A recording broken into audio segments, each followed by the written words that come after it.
Salam dəyərli iştirakçılar, əziz üzvlər, hər birinizin axşamınız xeyir olsun.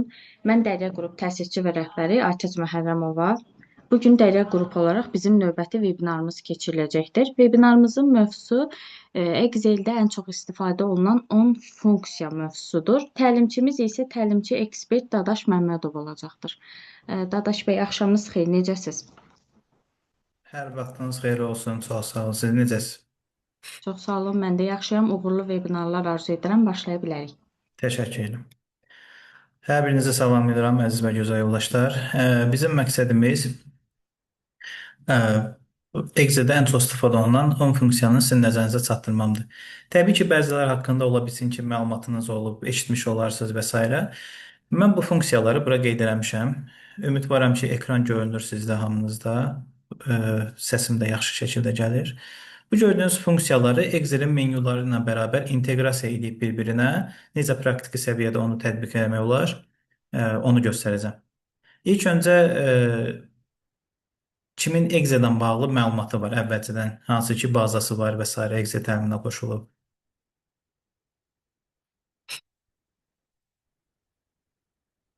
Salam, axşamınız xeyir. Mən mühasibi işləyirəm. Gündəlik Excel-dən istifadə edirəm. Hər vaxtınız xeyir. Aha, çox gözəl. Başqa kiminsə var Excel-dən bağlı bazası?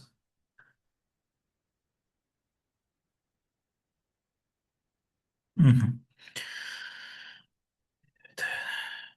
Əla. Deməli uşaqlar, bu keçəcəklərim Excel-in bazası olanlar belə çoxsu yeni funksiya olacaq onlar üçün. Əla. İndi elə bir formada keçməliyəm ki, həm bazası olmayanlar başa düşsün, həm bazası olanlar. Yəni hər iki tərəfi nəzərə alaraq təlimi başlayacağam. Qısa olaraq özümü təqdim edeyim. Mən Dadaş Məmmədov. Bu sahə üzrə 5 ildir təcrübəm var. Speed Akademi Tədris Mərkəzinin qurucusuyam. Speed Travel Turizm şirkətinin qurucusuyam. 4 il ərzində 5000-dən çox tələbə yetişdirmişəm. Bu 5000-dən çox insanın da içərisində yaşı çox olanlar, az olanlar, rus dilli olanlar, türk dilli olanlar, cürbəcür insanlar olub. Onların hamısına bir formada gedib çata bilmişəm. Lori dildə izah. Yəni bizim belə deyək də əsas ana dilimiz Lori dildədir. Excel özü terminlərlə doludur, amma o terminləri Lori dildə əgər izah edə bilsək, proqramı daha rahat başa düşmək olur. İndi mən də çalışacağam o Lori dilimi işə salım. Sizə bu ən çox istifadə olunan ondan funksiyanı öyrətməyə başlayayım. Salam, məndən anlaşım var. Əla. İndi qısa olaraq baxaq. İndi ilk olaraq bu funksiyalardan çoxunuzun yəqin ki, xəbərdar olduğu funksiyalar bu SUMIF-dən countif funksiyası olar. İndi xəbərdar olmayanlar da ola bilər. Və burada nə etmişəm? Funksiyanı yazmışam. Qabağında da ən çox bu funksiyalar hansı sahələrdə istifadə olunur? Təbii ki, bunların hamısı hər bir sahədə istifadə olunur. Sadəcə xüsusi olaraq vurğulamaq istəmişəm ki, SUMIF hansı sahədə daha çox istifadə olunur, countif daha çox, XLOOKUP hansıdır və s. İndi bu XLOOKUP-ın yanında məsəl üçün V və H hərfləri yazmışam. Yəni VLOOKUP da var bunun içərisində, HLOOKUP da var. Yəni əslində bu 3 dənə funksiyadır. Sadəcə bir-birinə qohumdurlar. Deyə bir əmoğlu kimi bir şeydir bunlar, bir-birinə oxşayırlar. Sonra if nədir? Qabağına S yazmışam. Yəni onun S daha biraz iri forması var. AND funksiyası ondan sonra paralel şəkildə hansı funksiya istifadə olunur? Digərləri də təkdir. İndi bir-bir başlayacağıq getməyə. Məsəl üçün, sum, if və countif funksiyaları bu 10 funksiya ən çox dediyim kimi istifadə olunan funksiyalardır. İlk olaraq mən düşünürəm ki, ən asanından başlamaq lazımdır. Ən asanından başlayaq, gedək. İlk olaraq sequence funksiyasından başlayıram. Ən asanı budur çünki. Bu bütün sahələrdə istifadə olunur. Bu funksiyanın mahiyyəti, mənası nə deməkdir? İndi Excel-ə keçdireyim. Başlayaq. Bunun üçün boş bir Excel lazımdır bizə. Leave meeting, bunu bağlayaq. Nə qədər pəncərə açıqdır. Bir dənə Excel tapın, boş bir Excel. Deməli dostlar, yazıram bura sadə, irəli,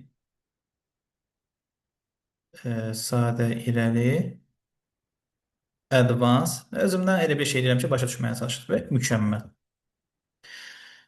4 dənə bura kateqoriya yazdım. Yəni bu nə deməkdir? Biz cədvəldə məlumatlar yazırıq. Tutaq ki, yazıram, öz adımı yazım. Dadaş Məmmədov. Yazdım.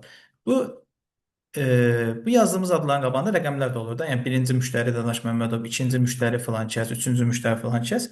İndi bunu çox adam necə eləməlidir? Yəni biz tutaq ki, 100-ə qədər rəqəmlər artırmaq istəyirik. Sadə şəkildə rəqəmlər artırmaq istəyirsinizsə, rəqəm yazmalısınız, bir rəqəmi. onu üçüncü hissəsindən tutub kontroldan dartmalısınız. Bu ən bəsit üsuldur. Yəni normalda rəqəmi yazıb aşağı dartanda rəqəm olduğu kimi kopyalanır. Amma biz bunun üçüncü hissəsini tutub kontrol düyməsinə basıb saxlayarsaq, kontrol düyməsi birdən deyirəm kompüterdən kimsə məlumat olmaz. Kontrol bu düymədə uşaqdır. Cıtırılır. Bunu basıb saxlayırsınız. Kontroldan dartanda istədiyiniz qədər dartırsınız, artır. Bu birinci üsuldur. Demək ki, necə oldu? Tutursunuz üçüncü hissəsindən kontrol basıb saxlayaraq artıra bilərsiniz. Bu sadə üsuldur. İrəli səviyyə nədir? İrəli səviyyə rəqəm yazırsan, heç nə ilə dartmırsan. Elə tutdun ən üçüncü hissəsindən dartırsan aşağı. İndi mən özüm ona qədər dartıram. Gördüyünüz kimi rəqəmi dartdım, olduğu kimi kopyalandı. Bunun aşağısında belə bir işarə açılır. Bu işarədən vurub buradan seriya sözünü seçə bilərsiniz. Seriyada lordi desək sıra ardıcıllığı deməkdir. Seriyaya vurduğum zaman rəqəmlər özü avtomatik sıra ardıcılığından gedir. Demək, sadə şəkildə kontroldan dartmaqdır. İrəli səviyyə bunu sadəcə aşağı dartırsınız, altdakı pəncərədən seriyaya vurursunuz. Sonra advance hissəsi var. Advance nədir?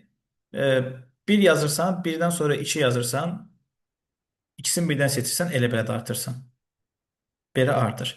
Amma ən yaxşısı, ən gözəli funksiya ona görə ortaya çıxır da. Bunlar hamısı əl üsulundan oldu. Yəni biz müdaxilə eləyərək elədik. Təbii ki, əldən eləmək olmaz. Olar, yəni Excel-inki əsas funksional olmasıdır da. Ona görə belə bir funksiya olur. Sequence funksiyası ən gözəl funksiyadır. Sequence düzdür, adı biraz yad gələ bilər. İspaniya futbol komandasının adlarına oxşayır. Sequence funksiyası. Amma onu indi yazanda, bir iki dəfə yazandan sonra əl öyrəşir. Funksiyaları yadda saxlayın. Həmişə bərabərdən başlayır. Excel-də bərabəri qoyanda nə edir uşaqlar? Funksiyanı başladırıq. Bərabər qoydum. O funksiyanın adı necə axıra kimi əzbər bilməsən də olar. Bir iki dənə hərfin yazırsan, S, E, Q yazdın, öz avtomatik gəlir. Sequence. Bunun üzərində iki dəfə mişkanı vururam. Və bunun içərisində görürsünüz bizə suallar verir.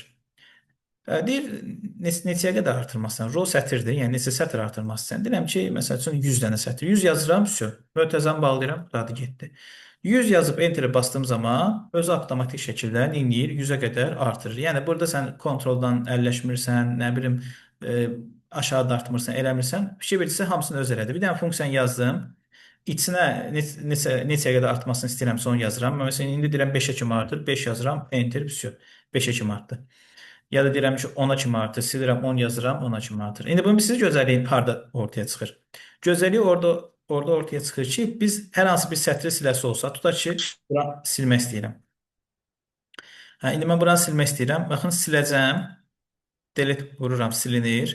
Bəs silindi, fikir verdiniz, əlimizlə yazdığımız irəli səviyyə olan, advanced səviyyəsi olan hamısı şeylədir. Bax, sadə səviyyədə 1, 2, 3, 4 keçdi 6-ya, 1, 2, 3, 4 keçdi 6-ya, 1, 2, 3, 4 keçdi 6-ya. Çünki biz sildik axı, ortadan bir 5-ci sətri sildik, avtomatik bunlar dağıldı. Amma funksiyaya fikir verin, gördüyünüz kimi azalma baş vermədi, olduğu kimi qaldı. Yenə silirəm, hər hansı bir şey silirəm, yenə rəqəmlərdə fikir verin, 1, 2, 4 sonra keçdi 6-ya. Amma bunu yenə öz ardıcılığını qoruyub saxlayır. Nə qədər silsək də biz, əlimizlə yazdığımızlara baxın, hamısı qatma qarışıq oldu. Amma funksiya öz sabitliyini qoruyub saxlayır və ardıcıllıq etmir. İlk öyrəndiyimiz funksiyanın adı nə oldu? Sequence funksiyası. İndi burada bir ortaya sual çıxa bilər. Biz rəqəmləri necə artırdıq? Üstdən aşağı artırdıq da, düzdürmü? Bu rəqəmlər üstdən aşağı özü avtomatik artdı. Bəs birdən mən üstdən aşağı deyil də rəqəmləri soldan sağa artırmaq istəyirəm. Məsəl üçün soldan sağa 1, 2, 3, 4, 5, 6. Çünki biz bunu burada tənzimləyə bilmirik. Fikir verin, bərabər qoyuram, sequence funksiyasını yazıram, içərisinə 100 yazıram, bu özü avtomatik aşağı doğru gedir. Yəni mən sağa eləyə bilmərəm bunu heç vaxt. Onun üçün olması üçün həmən bu sekvens yazandan sonra bunun içərisində hansı söz var idi? Row. Row sözünü görəndə birinci rəqəmlər aşağı doğru arta gedir. Yəni biz nəsə yazanda, bura 10 yazanda o rəqəmlər üzü aşağı doğru artır. Biz soldan sağa artmasını istəyirsə, bu row-nu boş buraxmalıyıq. Yəni row-dan keçməliyik növbəti sözə, column sözünə. İndi bu row ilə column arasında diqqətlə baxası olsanız hansı duruş işarəsi var? Bir dənə duruş işarəsi var. Məndə nöqtə vergül görsənir. Bu dediyim kimi kompüter görə dəyişə bilər. Bir dənə sadəcə nöqtə vergül qoyuram, keçir column bölməsinə. Bunu da hardan bilirəm? Bu bölmədədir. Çünki column sözünə diqqətlə baxsanız daha qalın şriftdədir. Digərləri sadə şriftdə olur. Hansı əməliyyatı icra ediriksə o qaralır. Demək, normalda hansı aktiv idi? Row. Row-da nəsə bir şey yazanda, ədəd yazanda o avtomatik üzü aşağı doğru artırır. Amma üzü aşağı deyə soldan sağa artırmaq istəyirəmsə rəqəmləri, soldan sağa artırmaq istəyirəmsə, Bunu yazdıktan sonra bu row hissəsini boş buraxmayım. Yəni nəsə yazanda bu row-ya avtomatik aid olurdu. Ona görə bir dənə nöqtə vergül qoyuram, keçir o bir sözə. Vsyo, indi həmin rəqəmi bir də yazıram. Deyirəm 10-a kimi artır. Vsyo. Onu yazdım, qurtardı. Artırma enter basanda əminəm ki, bu üstdən aşağı yox, soldan sağa gedəcək. Baxaq. Gördünüz? Enter bastım. Üstdən aşağı deyil, soldan sağa doğru artır getdi. Demək, bu söz qarşımıza çıxsa, row sözü qarşımıza çıxsa, birinci üstdən aşağı gedir. Üstdən aşağı. Bunu mən nətər göstərim sizə. Bir dənə aşağı ox işarəsi qoyaq bura. Hə, deməli. Row görsəniz, ədədlər necə hərəkət edir? Üstdən aşağı. Yox, kolumn sözünü görsəniz, birinci burada ardıcıllıq hara doğru gedir? Soldan sağa. Burada da sağa baxan ox işarəsi. Hə. Vsyo. Bu qədər bəsit. Aşağı doğru artırmaq istəyirsinizsə, row sözündə nəzərdə saxlayın. Çünki row budur da sətirlər. Gördünüz kimi necə gedir? Üstdən aşağı 1, 2, 3, 4, 5. Kolum isə soldan sağa. Kolumda bax bunlardır sütunlar. A sütunu, B, C, D, Y, F bunu ifadə edir. Ona görə fikir versəz burada funksiyada, funksiyanı yazanda altında açılan sözdə row sözü var. Əgər mən burada birbaşa rəqəm yazsam bu üstdən aşağı, nöqtə vergül qoyub nöqtə vergül qoyub başqa rəqəm yazsam, yəni həmin onu yazsam, soldan sağa gedəcək. Bunu şey deyim. Bununla da iç funksiyamız bitmiş oldu. Bununla bağlı sual olan varsa buyurun. Səsləndirə bilərsiniz. Hər kəs tam şəkildə başa düşdü. Bir dənə OK verin, keçim növbəti funksiyaya. Bəli. Əla. Baxa görə nə yazıblar? Salam, salam, nə yazıblar? Salam rəqəmləri necə etmək olar ki, ortada dursun? Aha, bunu da deyəcəm. Müəllim, axşamınız xeyir. Hər Bağışlayın, biraz vaxtınız gec gəldim. xoş Bu gəldiniz. neçənci funksiya oldu? Biraz qaçdım. Birinci funksiya. Hələ indi bismillah demişik, narahat olmayın, təzə başlamışıq. Tamam. Çox sağ olun. Dəyməz. Demək, ilk funksiyamız oldu. Funksiyanın adı bərabərdir sequence funksiyası. Rəqəmlər artırmaqdan ötürüdür. Əgər bir də son dəfə deyim, təkrarçılıq olmasın. Əgər üstdən aşağı rəqəmlər getsin istəyirsinizsə, bu row sözünə promo sözü yazın. Rəqəm yazın. 100 yazıram. 100-ə qədər artırır üstdən aşağı şəkildə. Dərs qayda atılacaqmı? Bəli, Səbinə xanım göndəriləcək. Yox, əgər üstdən aşağı deyil də sən bu sol... qədər dedim. Hə. Əgər soldan sağa getməsini istəyirsinizsə, bu row sözünün keçməsi üçün belə deyək də, bir dənə nöqtə vergül qoyuram. Nöqtə vergül qoyandan sonra hər hansı bir rəqəm yazanda o rəqəmi soldan sağa artırır.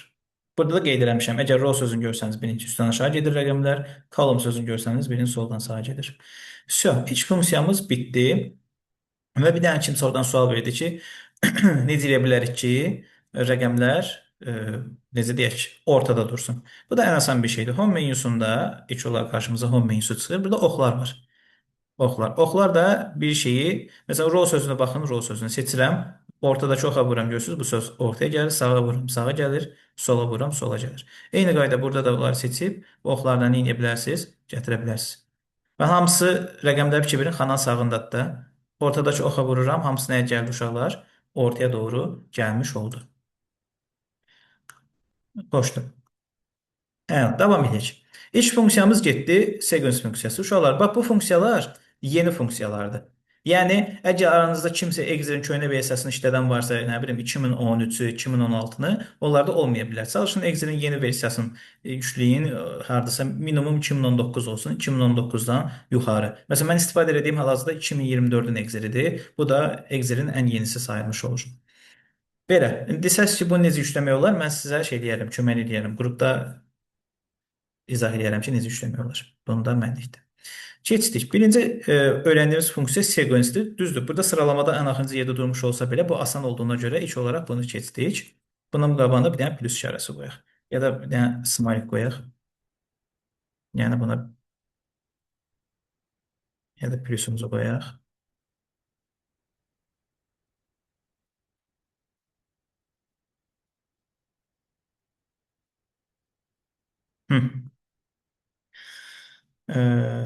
Deməli, görək nə yazıblar. Mənim kompüterimdə funksiya tapılmadı, yəqin ona görə. Bəli, Xəyyam bəy. Yəni, əgər funksiya bərabər qoyub yazdığınız zaman funksiya çıxmırsa, demək ki, sizin kompüteriniz köhnədir.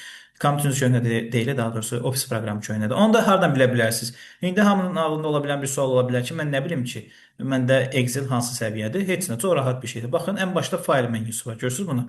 Fayla vurandan sonra bir dənə bura account-a gəlirsiniz. Account da hesab deməkdir də. Account-un üstünə vuran kimi sizə göstərir ki, Excel neçədir. Gördünüz nə yazıb bura? 2024 plus, yəni 2024 üstü də, yəni 2024 və onun üstü səviyyəsi. Siz də fayldan account-a girin. Burada qeyd edəcəksiniz də neçənci ildir. Nə bilim 13-dür, 16-dır. Proqramlarda 3 il gedir. 2013 sonra 16. Şimdi yaxşı Deyim. görsən də yəni. Bəli, Sarı xanım, nəsə demək istəyirsə buyurun. Belə. Bu arada bura girmişkən bunu da göstərim. Görsənir Arxan bəy, başlaya bilərsiniz. Yaxşı. Deməli, kopyalar yazmışıq, amma mən daha çox qorxular Sarı xanım, nəsə sözünüz varsa buyurun deyin. Buradan ili bildik. Həmçinin bura girmişkən bunu da öyrədim. Burada ili göstərir. Burada sol tərəfdə də şey var. İstəsəniz proqramı həm qara eləyə bilərsiniz, qapqara görsənsin, həm ağ göstərə bilərsiniz. Həm tövsiyəm odur ki, şey seçin burada, colorful seçin. Colorful yəni rəngli. Colorful. Oxşarsından çıxdıq. Demək, proqramın versiyasını da öyrəndik. İlk funksiyamızda nə etdik? Öyrənmiş olduq. Sequence funksiyası bitdi. Bunun üstündə bir dənə xətt çəkək. Bilək ki, bu getdi. Sequence hazır. Gəlir növbəti, ikinci asan və maraqlı olan şeylərdən biri PMT funksiyası. Bunu da çox adam, çox kiman ki bilmir. PMT funksiyası ən çox istifadə olunan banklarda olur. Demirəm, amma tək bankdır. Mən üstünlük olaraq ən çox maliyyə sahəsi və ən çox da banklar istifadə edir. Bunu gündəlik özümüz istifadə edə bilərik. Aha. Bunu özümüz istifadə edə bilərik. Necə? PMT funksiyası möhtəşəm bir funksiyadır. Azərbaycanlıların da ən çox problemi hal-hazırda mən gedim biraz qayd edə bilərsiniz. Bəli, Tərlan xanım, qayd edilir, göndəriləcək. Yəni zaten bir funksiya keçmişik. Bir dənə bu funksiyanı keçirib sequence. Sonra indi keçirik PMT funksiyası. Növbəti ikinci çox az bilinən, amma dəhşət dərəcə istifadə olunan funksiyadır. Bu bizim gündəlik bəlamız olan, yəni hal-hazırda Azərbaycandan 90%-in əziyyət çəkdiyi bank sektorundan bağlıdır. Yəni kreditlərdən bağlıdır. Kredit. Yəni demək olar ki, çoxumuzun krediti var, kredit götürürük və s. və yaxud götürmək istəyirik. İnşallah həmişə xeyir işlərə görə götürək. İndi tutaq ki, sən kredit götürmək istəyirsən. Kredit götürmək istəyirsən, fikirləşsən ki, mənə hardasa bir 15.000 pul olsa bəs eləyir. Nə olsa 15.000 manat pulum olsa mənə nədir? Kifayət edir. 15.000. Hər bir bankında müxtəlif faiz dərəcələri var da. Bilirsiniz, Kapital Bank fərqli faizdən verir krediti, nə bilim, Access Bank fərqli verir, Yolo Bank fərqli verir. Ortalama bir bank götürərik. 15.000 pul götürmək istəyirsən, tutaq ki, Kapital Banka yaxınlaşdın. Kapital Bankda istehlak kreditin faizini şeylə verir. Ortalama olaraq 12-14% olur. 14% qoyaq.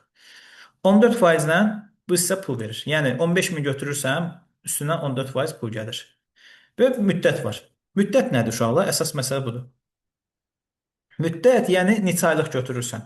İndi sən 12 ay desən, 12 ay desən, 12 ay ərzində, yəni 1 il ərzində bu pulu qaytaranda faiz az olur. Bilirsiniz də, yəni müddət az olanda qaytaracağın pul az olur. Amma sən 36 aylıq götürsən, yəni müddət uzananda avtomatik qaytaracağın pul da çoxalmış olur. İndi bizim məqsədimiz nədir? Tutaq ki, 24 aylıq götürmək istəyirəm. 24 aylıq götürmək istəyirəm. Biz baxaq görək ki, bizim aylıq ödənişimiz nə qədər olacaq? Ən çox maraqlandıran sualdır da, kredit götürmək istəyirik. Görək bunu qaytaranda bizim aylıq ödənişimiz nə qədər düşür? 15.000 pul istəyirik. Tutaq ki, indi 14%-dən verir. Elə bank var ki, 5%-dən verir. Nə mərəsin bir şey var da, siyasəti var. 24 aylıq, yəni 2 illik götürmək istəyirəm. Görün mənim aylıq ödənişim nə olacaq? Yəni bunun gözəlliyi nədir? Siz banka getmədən oturub evdə götürəcəyiniz krediti tapa bilərsiniz. Həqiqətən də hesablayırsan evdə, banka getsən görsən ki, birəbir eyni olur. Yəni evdə nə hesablayırsansa, bankda da eyni şeyi sənə deyirlər. Elə bir dənə girirsən Kapitalın Instagram səhifəsinə, baxsan görsən ki, krediti 14%-dən verir. Özün üçün qurursan, deyirsən ki, 15.000 pul götürmək istəyirəm, 14%-dən verirlər. Müddətdə bu qədər. Görün mənim aylıq ödənişim nə qədər çıxacaq. Bu arada bu 15.000-in qabağını həmişə yadda saxlayın, mənfi qoymalısınız. Bilirsiniz niyə? Çünki bu pul bizdə deyil axı, biz bunu borc götürürük. Kredit bir növ borc deməkdir də. Biz bunu borc kimi götürdüyümüzə görə bu əslində mənfi bir şeydir. Çünki biz bunu qaytaracağıq axı. Bizdə olmayan bir pul olduğuna görə buna minus qoyuruq. Yəni 15.000 kimdənsə götürəcəm. Təbii ki, bu bankdır. 14%-dən götürürəm, müddət 24. Aylıq ödəniş nədir? Həmin bu dediyim PMT funksiyası var ki, bu aylıq ödənişi tapan funksiyadır. Aylıq ödənişi tapan funksiyadır. Baxaq. Bərabər qoyuram. Funksiya nə ilə başlayır həmişə? Bərabərdən. Bərabərdir PMT yazıram. Gözünüz funksiya çıxır. Bunun üzərinə 2 dəfə müşkanı vururam. Funksiya hazır. İndi burada funksiyanın altında navigator deyə bir şey var. Deyək ki, funksiya bizə nələr eləmək lazım olduğunu göstərir. İlk olaraq oxuyaq. Burada yazıb rate. Rate nə deməkdir? Uşaqlar, rate sözü faiz deməkdir. Rate nə oldu? Faiz. Sonra baxaq görə funksiyanın altında başqa nə var? Rate'dən sonra NPR var. Rate sözü, sonra nə sözü gəlir? NPR. Yəni NPR nə deməkdir? Bizdən nə istəyir? NPR. NPR isə uşaqlar müddət deməkdir. Sonra baxaq görək daha nə gəlir bu funksiyanın altında nə soruşur bizdən. Rate bildik ki, bizdən faiz istəyir. Bu söz bildik ki, bizdən müddət istəyir. Sonra növbəti söz gəlir. Bu PV yazılan. Lordi də deyirəm. İndi təbii ki, o sözün mənası var. PV isə uşaqlar bizdən şey istəyir. Məbləği. Rate sözü deyəndə bilin ki, bizdən faizi soruşur. Bunu deyəndə müddəti soruşur. Bunu deyəndə də məbləği soruşur. İndi biz buradan yola çıxaraq görə tapa biləcəyim. Aylıq ödənişi gəlirəm, bərabər qoydum. Funksiyanın adı nə oldu? Aylıq ödənişi tapan funksiyanın adı PMT funksiyası. Və bütün bank sferaları istifadə edir. Aranızda əgər yaxınlarınızdan bankda işləyən varsa, %100 Excel bilməlidir həmin adam və orada da PMT funksiyası çox istifadə olunur. PMT-ni açdıq, oxuyuram. İlk olaraq nə istədi? Rate, faiz. Faizimizi hansı xanaya yazmışıq? Deyə bura. 14% hardadır? Uşaqlar, xanan indi inşallah yəqin bilirsiniz də, məsələn, bu D sütunudur, bu da ikinci sətirdir. 14 yazdığımız rəqəm hara düşür? D2 xanası. Yəni bu 14-ün üstünə vuranda gördüyünüz kimi 14 rəqəm yox, D2 yazır. D2 nə deməkdir? Yəni bu rəqəmin yerləşdiyi ünvanı göstərir. Yəni deyir ki, bu rəqəm D2 xanasındadır. Hə. Yəni əslində bu rəqəmi seçmişik də, prosta onun yerləşdiyi ünvanı göstərir. Bunu seçdik. İndi bu dediyimiz isə müddətə görə dəyişir. Məsələn, 1 illik olanda faiz daha az olur, 2 illik olanda artır. Əgər bir müddət az olanda faiz az olur, müddət çox olanda faiz çox olur. Bunu bizə nəyə əsasən təyin edirlər? Biz bu faizi seçəndən sonra 1 ildə neçə ay olur? 1 ildə neçə ay olur? 12 ay. Ona görə biz bu faizi seçəndən sonra deyirəm ki, bu faizi bölərsən 12-yə. Bax, budur məsələ burada. 1 ildə neçə ay olur? 12 ay. Yəni biz bu faizi 12-yə bölən kimi bizə nə olur? Sabah birisi gün müddət artanda avtomatik bu da ona uyğun dəyişəcək. Müddət artan kimi faiz artacaq. Faizin artmasının səbəbi biz bunu 1 ilə bölməyimizdir. Yəni demək istəyirik ki, bu bir illik faizdir. 1 ilə 14% isə 2 il olanda avtomatik 2-yə qatlanır da. İndi dedik ki, bu faizi böl 12-yə. Davam eləmək üçün də qoyuruq uşaqlar. Yəni bunu cavabladım da bu sual cavabladım. Davam eləmək üçün bir dənə duruş işarəsi var, nöqtə vergül. Bu vergül də ola bilər. Sadəcə baxın da bunların arasında görünən hansı duruş işarəsi görsənirsə, onu şey etməlisiniz. Nöqtə vergül qoydum. Növbəti söz nə gəlir burada? NPR. Buna NPR nə demək idi? Müddət. Müddət də burada 24 olan. Deyirəm 24 aylıq götürürəm. Yenə 24-ü seçdim, amma D3 yazılır. D3 nə deməkdir? Bu ədədin yerləşdiyi xana, yəni D xanası və üçüncü sətir, yəni birləşəndə nə olur? D3. Seçdim, hazır. Davam eləmək üçün qoyuram. Nöqtə vergül. Son növbəti söz gəlir. PV. PV da nədir? Məbləğ. Deyirəm ki, məbləğ də hansı xanada olacaq uşaqlar? D1 xanası. Deyirəm D1 xanasındakı söz. Mötəzəm bağlayıram, bitdi. Dedim ki, burada bu faizi 12-yə böl. Yəni ki, funksiyanın içərisində bizdən suallar verir. Bu sualların cavablarını biz buradan yazırıq. İndi baxaq görək. Bizim əgər sabah üçün həqiqətən də 15.000 götürmək istəsəm 14%-dən 2 ilə nə qədər qaytaracam? Hər ay nə qədər pul qaytarmalıyam? Baxaq. Enterə bastım, cavab çıxdı. Demək, aylıq ödənişimiz nə qədər oldu uşaqlar? 720 manat 19 qəpik. Gedin, istənilən banka yaxınlaşın. Əgər 14%-dən kredit verirlərsə, 2 illik götürmək istəyirəm, sənə bax, indi bu cavab çıxacaq. 720 manat 19 qəpik. Demək, funksiyanın içərisində bir dənə də yazım. Bərabər qoyduq. PMT yazırıq. Rate nə oldu? Faiz. Faizi qırağa yazmışam da əvvəlcədən. Deyirəm ki, bu ədədi böl 12-yə. Faizi hər zaman %100. Bəli. Zamanova, bilməm, yəqin Fatimə xanım olarsınız. Fatimə xanım, mütləq 12-yə bölünməlidir. Bilsin niyə? Çünki mən faizi 12-yə bölməsəm, bilsən nə olacaq? Bu adam 5 illikdə götürmüş olsa krediti, eyni məbləğ qaytaracaq. Belə deyək də, 5 illikdə götürsə, 10 illikdə götürsə pul dəyişməyəcək. Amma əslində dəyişir axı. Yəni bu adam 1 illik götürürsə daha az qaytarır pulu, faiz daha az olur, amma uzun müddətli götürəndə daha çox qaytarır. Ona görə onun burada faizi dəyişən şey 12-yə bölməyimizdir. Başa düşdünüz? Deyirəm ki, faizi böl 12-yə mütləq. Ki müddət uzananda avtomatik bu həmin əməliyyat ona görə dəyişəcək. Nöqtə vergül qoyuram. Niper nə idi? Yazmışam bura. Müddət istəyir, müddət bu xanadadır. Nöqtə vergül bu söz istəyir. Bu sözdə nədir? Məbləğ, məbləğ bu xanadadır. Mötərizəni bağlayıram. Enter. Cavab çıxdı 720 manat 19 qəpik. İndi əsas məsələ. Baxaq görək dinamikdirmi? Dinamik nə deməkdir? Bir dənə dinamikliyi yoxlamamışdan əvvəl 720 manat qaytarırıq hər ay. 24 ay qaytaracağıq da. Görək yekun olaraq nə qədər pul qaytaracağıq? Yekun ödəniş yazın bura. Yekun ödənişdə nə olacaq? 720 manat hər ay verirsənsə 24 aydan. Bunun ağacıq buracıqda bərabərdir. Deyirəm 720 manat olan xana hansı xanadır bu? D5 xanası yəqin bilirsiniz. Zaten üstünə vurun özü deyəcək hansı xanadır. D5 vurulsun bildiyimiz ulduz işarəsi burada 24 ay. Yəni 720 manat hər ay verirsə 24 aylıq götürmüşük də 24 ay şəklində bunu qaytarırıq. Görək nə qədər çıxacaq. Enter, cavab çıxdı. Deməli 15.000 pul götürdük, amma 2 il ərzində qaydanda nə qədər pul qayıdır? 17.284 manat. Yəni nə qədər faiz gəldi bu 2 il ərzində bunun üstünə çıxanda 2000-dən nə bilim nə qədər şeydir. İndi baxaq ki, dinamikdirmi? Müddəti azaldaq. 24 aylıq yox, 12 aylıq götürürəm krediti. Görün bura mən 12 yazıb enter bastığım zaman avtomatik yekun ödənişdə azalma olacaq. İndi müddəti azaltdığıma görə təbii ki, aylıq ödəniş artacaq. Çünki daha qısa müddətə qaytaram deyə aylıq ödəniş biraz artır, amma görək yekun olaraq qaytaranda, pulu qaytaranda daha az pul qaytarmış olacaqmı? Enterə basıram.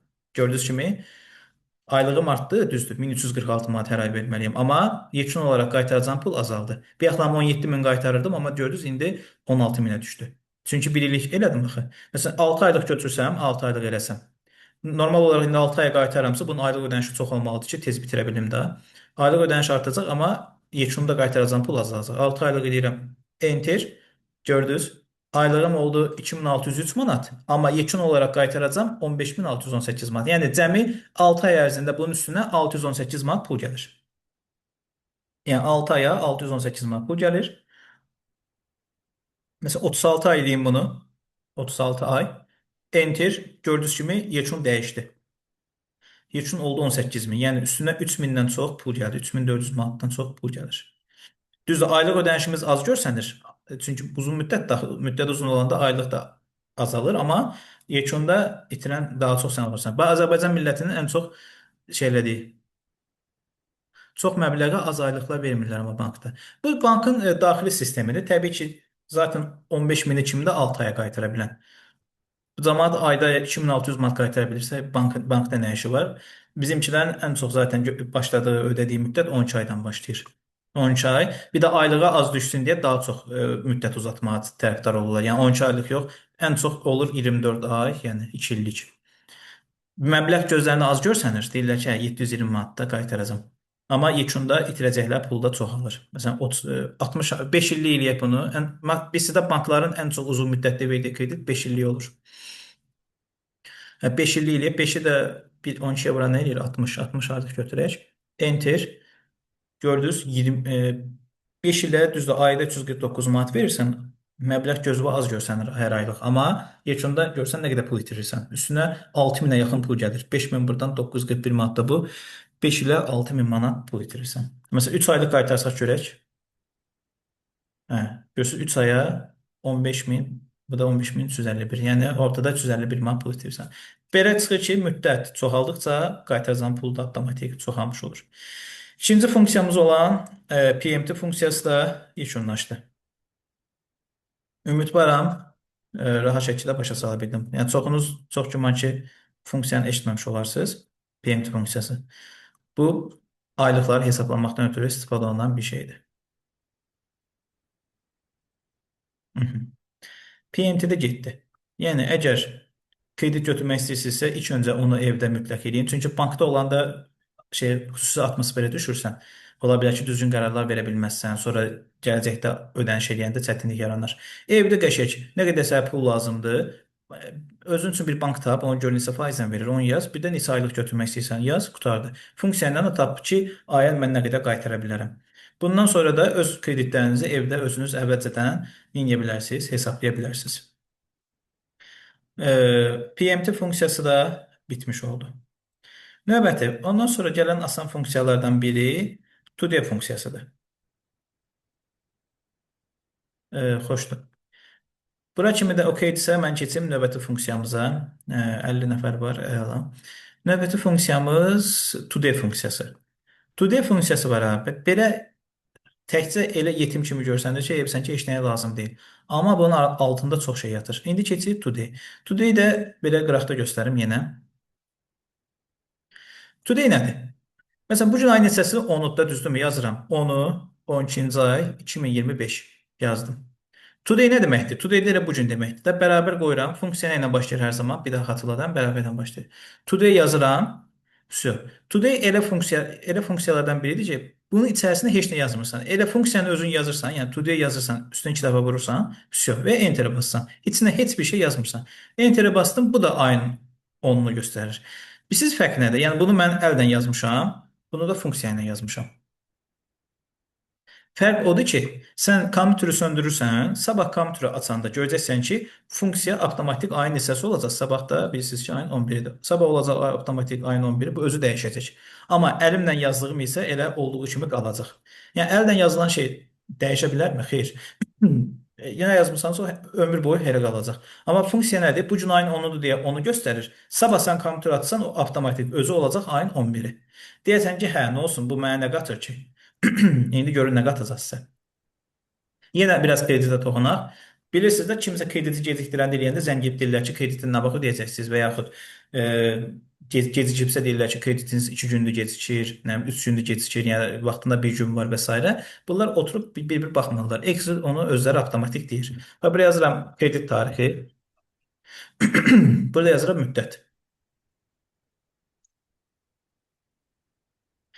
Deməli, məsəl üçün kreditlər var. Birinin ödənişi ayın 12-sidir. Yazıram 12-si, 12-ci ay 2025. Ondan sonra nə bilim, biri ödəməli ayın 20-si, 20-si 12-ci ay 2025. Hər bir kredit ödəmə tarixi var da. Biri ödəməli idi dönənlərim 09 12-ci ay 2025. Bir dənə də özümdən yalandan bir şey yazım. Bir də ödəməli ayın 28-i 12-ci ay 2025. Bu göstərəcəm əməliyyatda real əməliyyatlardır. Bunların da qabağında təsəvvür ki, adam adları vardı. Filan kəs, filan kəs, filan kəs və yazmıram.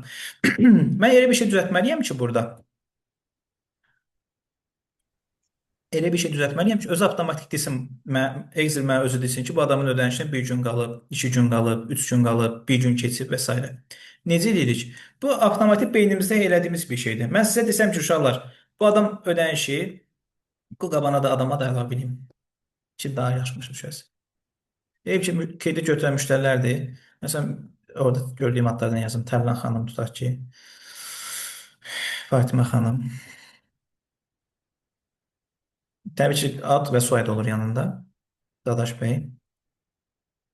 Dostun Ustam bəy. Yabanda deyib ki, müştərilərdir, kreditlər götürüblər. Bəli, Tərlan xanım, özüm həm kursun təsisçisiyəm, həm də təlimlər keçirəm. Təlimin sonunda qısa olaraq özüm reklam edərəm, bir dəqiqəlik. Maraqlı olsa qoşularsın. Mənim məqsədim burada təlimə qoşuldun, qoşulmadın, bu ondan funksiya haqqında sizə qısa məlumat verməkdir. İndi, məsələ nədir? Bu adamlardır, olan ödənişlərin vaxtları, nə vaxt ödəməlidir, göstərir bura. İndi mən sizdən sorsam ki, Tərlan xanımın ödənişi neçə gün qalıb, avtomatik deyirsiniz ki, 2 gün qalıb da, nətər deyirsiniz? Deyir ki, bu tarixi çıxırsınız bugünkü tarixdən də. Deyirsən ki, ayın 12-sidir, bu gün ayın 10-udur. 12-sindən 10-unu çıxırsan, ayın 2-si. Yadda saxlayın, tarixi heç vaxt toplamaq olmur. Tarixi vurmaq olmur. Tarixi bölmək olmur. Bir dəqiqə, özür istəyirəm. Bölmə şərsini qoyamadım.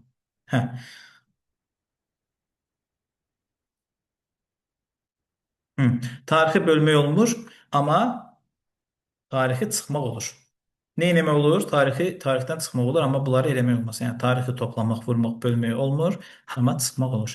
İndi demək ki, belə başa düşürəm ki, nə edəcəyik, necə taparam, bərabər qoyuram. Deyirəm ki, bu adamın ödənişi bu tarixdədir. Hansı xanada uşaqlar bu? B2 xanası. Deyirəm, bu tarixdən çıxarsam bu günü. Bu gün də ingiliscəsində nə idi? Today funksiyası. Nədir? Today. Today yazıram, mötərizəsi açılır, mötərizəsini bağlayıram. Yəni, dediyim kimi, bu funksiya İçinə heç nə yazılmır, sadəcə belə olur. Vsyo, yazdım, dedim ki, bundan bunu çıx.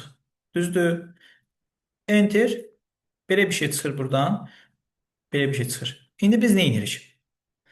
Normalda burada cavab yazmalıdır ki, 2 gün qalıb da. Gördüyünüz kimi tarix çıxır burada. Rəqəmlə bağlı. İndi mən sizə dedim, Excel funksiyalarından menyuları inteqrasiya eləməliyik bir-birinə. İndi gəlin inteqrasiya eləyək. İnteqrasiya eləmək, indi ola bilər ki, indi deyəcəyim şey biraz sizə çətin gəlsin. Çünki sıfırdan olanlar ola bilər də aranızda. Amma təlim olanda bu sıfırdan keçilir, tam izah olunur.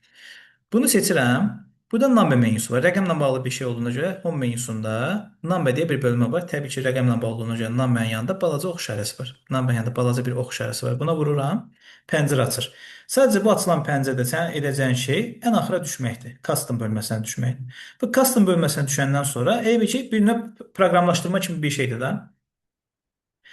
Hə, indi biz burada Excel-ə başa salmaq istəyirik ki, qardaşım, bura elə bir şey eləyək ki, özü desin ki, 2 gün qalıb, 1 gün keçib, nə bilim, həmən adamın ödənişində qalıbsa, yəni 2 gün qalıbsa, normalda hansı rəngdə olur? Yaşıl rəngdə olmalıdır da, amma ödənişi gecikdiribsə, gecikmələr nə ilə göstərilir? Qırmızı rənglə. İndi biz bunları başa salmalıyıq Excel-ə. Proqramlaşdırmada da belədir, sizə öyrədim. Əgər rəng kodu yazırsınızsa, rəng kodları bu kvadratın içərisində yazılır. Kvadratın içərisində. Məsəl üçün, istəyirsən ki, qırmızı rəngdə olsun, kvadratın içərisində nə yazacaqsan? Red. Bu məlum məsələ. Bu kodlaşdırmada belədir ki, kodlar yazılan nəyin içərisində yazılır? Kvadratın içərisində. Okay, bu getdi. Yazı yazırsansa yazılar. Yazılar isə dırnağın içərisində yazılmalıdır. Nəyin içərisində? Qoşa dırnaq içərisində. Adi yazı yazırsansa onun içərisində nə də yazılır? Dırnaqda. Rəqəmləri ifadə etmək üçün isə sıfırdan istifadə olunur. Deyirsiniz ki, görürsəm nə belə, nə olan şeydir bu. İndi nümunə çəkəndə başa düşəcəksiniz. İndi yığışdıram bunu. Sütunu seçdim. Bu hansı sütundur uşaqlar? C sütunu. Number menüsünün yanında balaca ox işarəsinə vururam. Custom-a gəlirəm. İndi mənim məqsədim nədir? Gördüyünüz kimi burada normalda 2 gün falan göstərməlidir. Qəribə bir şey göstərir. Ona görə gəlirəm bura. Number menüsünə ən sona gəlirəm və buranı silib başa salıram Excel-i. Bir dənə 0 qoyuram. 0 nəyə görə qoyuram? Oradakı rəqəmi təmsil etsin, rəqəmi ifadə etsin deyə. Nəyəsə sıfıra çevirsin, yox da sadəcə ifadə etsin deyə. 0. Nə istədim mən? Dedim ki, əgər bu adamın ödənişinə neçə gün qalıbsa, qabağına gün qalıb yazsın. Bir var, yazsın bura 2 rəqəmi. Yəni ayın 12-sinə neçə gün var? 2 gün vardı. Bir var, sadə şəkildə 2 yazar. Bir də var deyəm ki, o rəqəmin yanına bu sözü əlavə elə. Gün qalıb sözü. Evet, indi rəqəmlərin qabağına nə sözü düşəcək uşaqlar? Gün qalıb sözü. Yəni 2 yox, olacaq 2 gün qalıb, 3 gün qalıb, 5 gün qalıb və s. Və bu yazı olduğuna görə yazılar nəyin içində yazılmalıdır demişdik? Dırnaq içərisində. Yazını dırnaq alıram, qutuda. Rəqəm yoxsa yazını. Və bu adamın ödənişinə qalıbsa, demək ki, müsbət bir şeydir də, yəni yaşıl rəngli olmalıdır. Rəngləri nəyin içərisində yazırıq? Kvadratın içərisində yazıram. Rəng yaşıl nədir ingiliscəsində? Green. Nə olacaq? Götürəcək müsbət ədədləri qabağına gün qalıb sözü əlavə edəcək və yaşıl rəngdə olacaq həmin söz. Bəs bir nəsə yaddan çıxdı. Bəs mənfi ədədlər? Mənfi ədədləri də ifadə etmək üçün eyni şeyi bir də təkrarlayıram. Sadəcə bir dənə nöqtə vergül qoyuram. Nöqtə vergül qoyuram ki, yəni müsbətin bitdi. Nöqtə vergül bir şeyin bitməsini göstərir. Nöqtə vergül nə göstərir? Bir şeyin bitməsini. Yəni mən deyirəm ki, müsbətin bitdi. İndi mənfini tənzimləmək üçün eyni şeyi bir də təkrarlayıram. Bir dənə 0 yazıram mənfi ədədləri ifadə etmək üçün. Mənfinin qabağına nə düşsə yazı olsa yaxşı olar. Müsbətə gün qalıbsa mənfidə, yəni mənfi 2 olanda olacaq 2 gün keçib də. Yəni yazıram ki, mənfi ədədin qabağına bu söz yaz. Gün keçib sözünü. Yazı olduğuna görə yazını dırnaqda yazıram, qutadı getdi. Və rəng də qırmızı olsun. Qırmızı olması üçün necə eləyək? Kvadrat açıram, içərisinə yazıram red. Dedim ki, bu sıfırdan başlayan biri üçün çətin görsənə bilər, amma əslində sadə bir şeydir. Bizə nə dedim? Dedim ki, müsbətin yanına gün qalıb sözü, mənfinin yanına gün keçib. İndi birdən içinizdə sual çıxa bilər ki, biz nə bilək ki, müsbət hansıdır, mənfi hansıdır? Birinci yazdığın şeyi yadda saxlayın. Birinci nə yazırsansa, burada müsbət ədədlər ifadə edir. Nöqtə vergüldən sonra nəsə yazırsansa, bu da mənfi ədədlər üçün keçərlidir. İndi baxaq görək avtomatik. Gün qalıb sözü və yaşıl rəngdə olacaqmı? Mənfilərin qabağına da bu söz əlavə olunub, qırmızı rəngdə olacaqmı? Oku basıram və nəticə. Gördüyünüz kimi, Təmlan xanımın qabağına nə yazdı? 2 gün qalıb. İndi, bəs Fatimə xanımı, Dadaş bəy, Ruslan bəy necə tapaq? Oturub bir-bir bunu bir də yazacaqmı? Xeyr. Təbii ki, adamın ürəyə partlayar həmən şeyi bir də təkrar yazmaq. Həmən bu tapdığımız nəticənin üçüncü hissəsinə gəlib, ora 2 dəfə mişqanı vuran kimi öz avtomatik hamısını göstərir. Gördüyünüz kimi Fatimə xanıma 10 gün qalıb, Dadaş bəyədən 1 gün keçib kreditin vaxtı, Ruslan bəyə 18 gün qalıb. Ayın 10-udur, 28-dən gün qalıb 18 gün. İndi bunun bir gözəlliyi nədir? Sabah siz kompüteri söndürün, yatın, sabah saat 10, sabah açın kompüteri. Görəcəksiniz ki, bu özü avtomatik dəyişib. Yəni Təna xanım qabağında 2 gün qalıb olacaq nə? 1 gün qalıb. Yəni özü dəyişəcək. Fatimə xanım olacaq 9 gün qalıb. Mənim olacaq 1 gün keçibsə sabah olacaq 2 gün keçib. Ruslan bəy olacaq 17 gün qalıb. Yəni funksiya öz-özünə şey eləyir. Dəyişəcək. Yəni hər gün dəyişəcək. Yəni sən əlibi bir də ağdan qaraya vurmursan. Hər gün açacaqsan kompüteri, görəcəksən ki, rəqəmlər dəyişir öz-özünə. 10 gün, 9 gün, 8 gün, hər gün dəyişir. Bunda dəyişən şey nədir? Today funksiyası. Today demişdim axı. Dəyişən bir şey. Yəni bu günün ayın 10-udursa ayın 10-unu göstərir. Sabah ayın 11 olacaq axı. Bu avtomatik sabah ayın 11 olur. Ayın 11 olan kimi biz də nə demişdik? Bundan bunu çıxarsan da avtomatik çıxılır və nəticəni göstərir bizə. Mən düşünürəm ki, bu biraz çətin olmuş olsa belə maraqlı bir əməliyyatdır.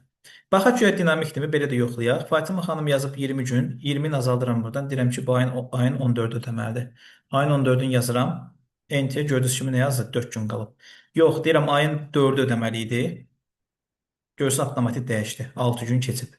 Həm rəng dəyişir öz avtomatik, həm söz dəyişir, həm də ki dinamikdir. Hara fırlasanız möhtəşəm bir şeydir. Bəli, today yazmalıyıq ki, bu dəyişsin. Yəni özü avtomatik dəyişəcək. Amma bu rəng məsələsini, gün qalıb, gün keçib söhbətini biz funksiya ilə yox, number elədik. Number menüsünə girdik bura və yazdıq da 0 gün qalıb, 0 gün keçib bu şəkildə eləmiş olduq. Bu daha gözəl göstərir. Bunu siz başqa harda istifadə edə bilərlər. Bu mağazalarda olur, bir məhsulun istifadə müddəti keçəndə və yaxud qalanda orada da göstərir ki, filan məhsulun istifadə müddətinə 1 gün qalıb, 2 gün qalıb. Məsələn, Bravo supermarketlər şəbəkəsi bunu istifadə edə bilər və s. Məsələn, az müddət qaldıqda 1-3 gün arası xəbərdarlıq kimi başqa rəngdə olmasını istəsək, ona nəsə dəyişiklik edə bilərik. Kodda yoxsa ancaq müsbət mənfi olduğunu hesab edə. Xoşdur. Bəli, deməli, Züleyxa xanım deyir ki, bəs müddəti azaldıqca, məsəl üçün 3 gün qalıb, 2 gün qalıb, 3 gündən daha az müddətə qalanda bu bildiriş verə bilərmi? Bəli. Orada şərt girirsə ortaya if funksiyası olacaq. If funksiyası. İndi bu gün keçəcək təbii ki. Amma number-dən eləyə bilmərik. Çünki number-ın konkret təyinatı var. Number-də 3 gün, 1 gün ayıra bilmir. Bunun təyinatı nədir? Number menüsünün təyinatı odur ki, müsbətdirsə filan yazı yazılsın, filan rəng olsun, mənfi ədəddirsə filan yazı yazılsın, filan şey olsun. Amma burada number-dən göstərə bilməzsən ki, 2 gün qalıbsa qırmızı elə. Yəni number-ın elə bir özəlliyi yoxdur. Ancaq burada müsbətləri və mənfiləri tənzimləyə bilərsiniz. Amma o ki, desəz ki, 3 gün qalanda filan rəngdə olsun, 2 gün qalanda filan rəngdə olsun, avtomatik if funksiyasıdır. Onu izah edəcəm. Və conditional formatı. İkisi bir yerdə tətbiq olunur. Xoşdur. Növbəti. Today funksiyası da getdi uşaqlar. Today funksiyamız bunu da üstünə xətt çəkək. Buna da bir üstəgəl işarəsi.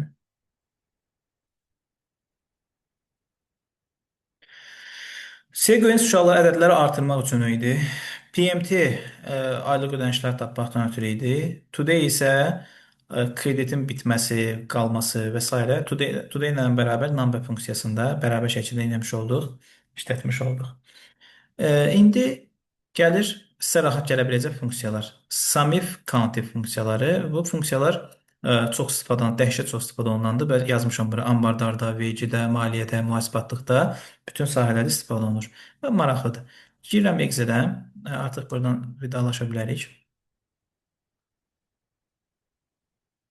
Əlimdə bir fayl olmalıdır.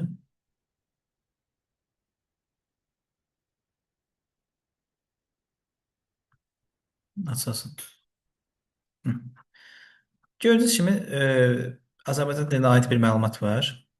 Burada işçilərin adları yazılıb, hansı departamentdə işləyirlər, onlar yazılıb. Ondan sonra hansı vəzifədə işləyirlər. Ondan sonra hansı tarixdə siləcək ehtiyac yox. Cədvəl sadələşdirək ki, başınız qarışmasın. Deməli, bir Cədvəldə gördüyünüz kimi işçinin adı, hansı departamentdə işləyir, hansı vəzifədə işləyir və nə qədər maaş alır. İndi bizə sual versələr ki, bizim şirkətdə, yəni bu cədvəldə, bu gördüyünüz bu cədvəldə neçə dənə işçi var? Hal-hazırda bu gördüyümüz cədvəldə nə deyir? Neçə dənə işçi var? Dənə, yəni neçə dənə? Sayını istəyir də, say. Uşaqlar, sayı tapan funksiyanın adı budur. Count funksiyası. Nədir? Count. İngilis dilində say, count deməkdir. Biraz yaxınlaşdırım, daha rahat görə bilərsiniz. Sayı tapan şey countdur. Demək necə olacaq? Funksiya ilə başlayır? Bərabərdən. Bərabər qoyuram, count yazıram. Düzdürmü?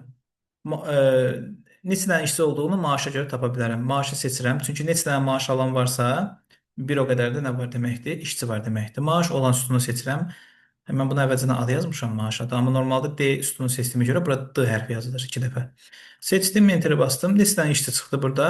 627 dənə adam var. Görək dinamikdirmi? Birini işdən çıxardaq, ixtisara salaq. İşdən çıxardıram. İşdən çıxardan kimi gördüyünüz kimi bu da avtomatik azaldı. Oldu 626. Okey, dinamikdir, əla. İndi bu dünya ən çox istifadə funksiyası deyil. Bax, bu ən çox istifadə funksiya deyil. Amma bundan yaranan bir funksiya var. Əgər ümumi sadəcə desə ki, neçə dənə işçi var, bərabərdir, hə, count yazırsan, seçirsən, desən ki, al. Amma məsələn, qayıdıb desə ki, bu işçilərin içərisində neçə dənə mühasib işçi var? Nə dedi? Bunların içərisində neçəsi mühasibdir? Çox rahat. Kim istədi səndən mühasibi? Kənara gəlirsən bir qırağa. Yazıram mühasib. Yəni, Excel baş salam ki, qardaş, bax, mən bunu axtarıram. Kim axtarıram? Mühasibi. Gəlirəm, say funksiyasının adı nə oldu? Bərabərdir, count, düzdürmü? Amma təkcə count olmayacaq burada. Çünki mənə şərt qoyur qabağıma. Qabağıma nə şərt qoydu? Dedi ki, qardaş, mənə mühasibləri tap. Şərt varsa, şərt. İngiliscədə bilsədə şərt nədir? If. Yəni əgər. Şərt olarsa birinci if funksiyası girəcək ortaya. Amma if təkcə olmayacaq da. Bərabərdir. Say tapan funksiyanın adı countdur. Şərtim də nə idi? Şərt var deyə countun yanına nə artırıram? If. Olur. Birləşir, möhtəşəm bir funksiya ortaya çıxır. Dünyanın ən çox istifadə olunan funksiyası yaranır. Count if, yəni sayları tapan funksiya. If nəyə görə, count nəyə görədir? Biz çünki say axtarırıq, say tapacağıq. If də nəyə görədir? Şərt var deyədir. İkisini birləşdirib funksiya ortaya çıxır. Count if. Oxuyuram, bunun altında sual verir. Range sualı var, kriteriya. Görək bunlar nə deməkdir? Kənara yazım, yenə bir kimi. Range sözünü görsəniz, range bilinci sizdən sütunu istəyir. Ya da belə deyək, ərazi. Ya da bizim sütun. Kriteriya nə deməkdir bəs? Kriteriyada xanımlarda daha çox eşitmiş olarsınız. Məsələn, deyirəm, mən oğlanda kriteriyam 1.90 boyu olsun, nə bilim, 5000-dən çox maaş alsın və s. Kriteriya nə deməkdir? Şərt deməkdir. Yəni, bu sözü görəndə birinci Excel sizdən sütunu seçməyi istəyir. Kriteriya görəndə də şərt istəyir. İndi baxaq. Bərabər qoydum. Say tapan funksiyanın adı nə idi? Count. Şərt də var deyə yanına artırıram. If. Funksiya açılandan sonra Excel bizə sual verir də, yəni düzgün nəticə verməsi üçün. İlk sualı nədir? Range. Deyir, qardaş, bu axtardığın bu yetimcə cədvəldə hansı sütundadır? Mühasib hansı sütunda yerləşir burada mühasiblər? C sütununda. C-nin üstünə vurdum. Yəni, hansı sütundur bu vəzifə? Seçdim. Deyirəm ki, mənim axtardığım bu şəxs bu sütunda yerləşir. Davam eləmək üçün, demişdim, davam eləmək üçün nə duruş arası olur həmişə? Nöqtə vergül. Nöqtə vergülümü qoydum. Növbəti sualı nədir? Bəs deyir, kriteriya, şərtin nədir? Yəni, deyir, bu sütunda kimi axtarsan? Deyirəm, bu yazmışam da bura. Hansı xanaya yazmışam bu sözü? F3 xanası. Deyirəm ki, bu sütundan bu sözü mənə tap. Görək, neçə dənə çıxacaq mühasib? Enterə bastım, çıxdı. Neçə dənə mühasib oldu? 37 dənə. Yəni, o adamların içərisinin 37-si mühasibdir. Dinamikdirmi? Dinamik, yəni, başqa mütəxəssis vəzifəsi yazsam, dəyişəcəkmi? Gəlin baxaq. Yazıram mütəxəssis, mütəxəssis. Enter, gördüyünüz kimi dəyişdi. Neçə nəfər oldu? 113 nəfər. Yazıram iqtisadçı. Enterə basıram, neçə nəfər çıxdı? 38 nəfər. Gördüyünüz kimi dinamikdir. Yazdıqca dəyişir. İndi gəlin bunu da şey eləyək. Bunu qırağa qoyum, zəmanəti törətməsin. Hə, dinamik nə deməkdir? Bu yazıları mən fikir verirsinizsə əlimlə yazıram. Məsələn, mən aparıcı mütəxəssis deyəndə mən əziyyət çəkirəm, bunu əlimlə yazıram da. Aparıcı mütəxəssis. Gör nə qədər uzun gedir bunu yazmaq. Bəs necə eləyək ki, əlimlə yazmayım bunu? Qəşəng bir dənə siyahı açılsın, siyahadan vurum, onu düzəldim. Onun üçün yeni bir menyu keçirik. Number menyusunu bildik, bir yaxlam today ilə işlətdik. İndi bu funksiyanla işləyən funksiyanın adı datada, data menyusunda Belə bir menyu var. Adı Data Validation-dır. Demək, data menyusuna girirsiniz. Data bilirsiniz ki, məlumat deməkdir ingilisinə çevirəndə. Nə deməkdir? Məlumat. Data menyusuna girirsiniz və burada belə bir menyu olacaq burada. Data Tools bölməsində belə bir balaca bir şeydir. Adını mışıqların üstünə gətirəndə açılır. Adı nədir? Data Validation. Bax bu. Bu menyunun üstünə vururam. Pəncərə açılır burada. Bu açılan pəncərədən sadəcə biz siyahı yaratmaq istəyirik də. Siyahı da ingiliscəsində nə deməkdir? Siyahı ingiliscəsində list. List bölməsini seçirəm. Bu boşluğa tıklayıram və mən nəyin siyahısını yaratmaq istəyirəm? Vəzifə sütununda olan məlumatların siyahısını hazırlamaq istəyirəm də. Deyirəm ki, bax bu sütunda, vəzifə sütununda mənə siyahı yarat. Всё. Oku bastım, hazır. Deyərsiniz ki, nə baş verdi ki? İndi buna baxın. Bir yaxlam yazıları əlimlə yazırdım da artıq qurtardı. Yanında bunun qalıska yaranır.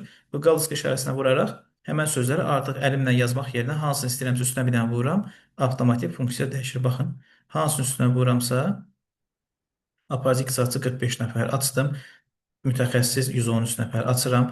Aparatif mütəxəssis 83 nəfər açıram. Təlim üzrə koordinator 12 nəfər açıram. Sonra aparatif mühasib 6 nəfər. Görürsünüz necə mükəmməl bir şeydir. Yazını da əlimlə yazmıram, funksiyanı da əlimlə yazmıram. Funksiyanı cəmi bir dəfə yazdım. Yazı üçün də siyahı qoydum. İndi gəlin bunu bir dənə də təkrar göstərim və yekunlaşdırım.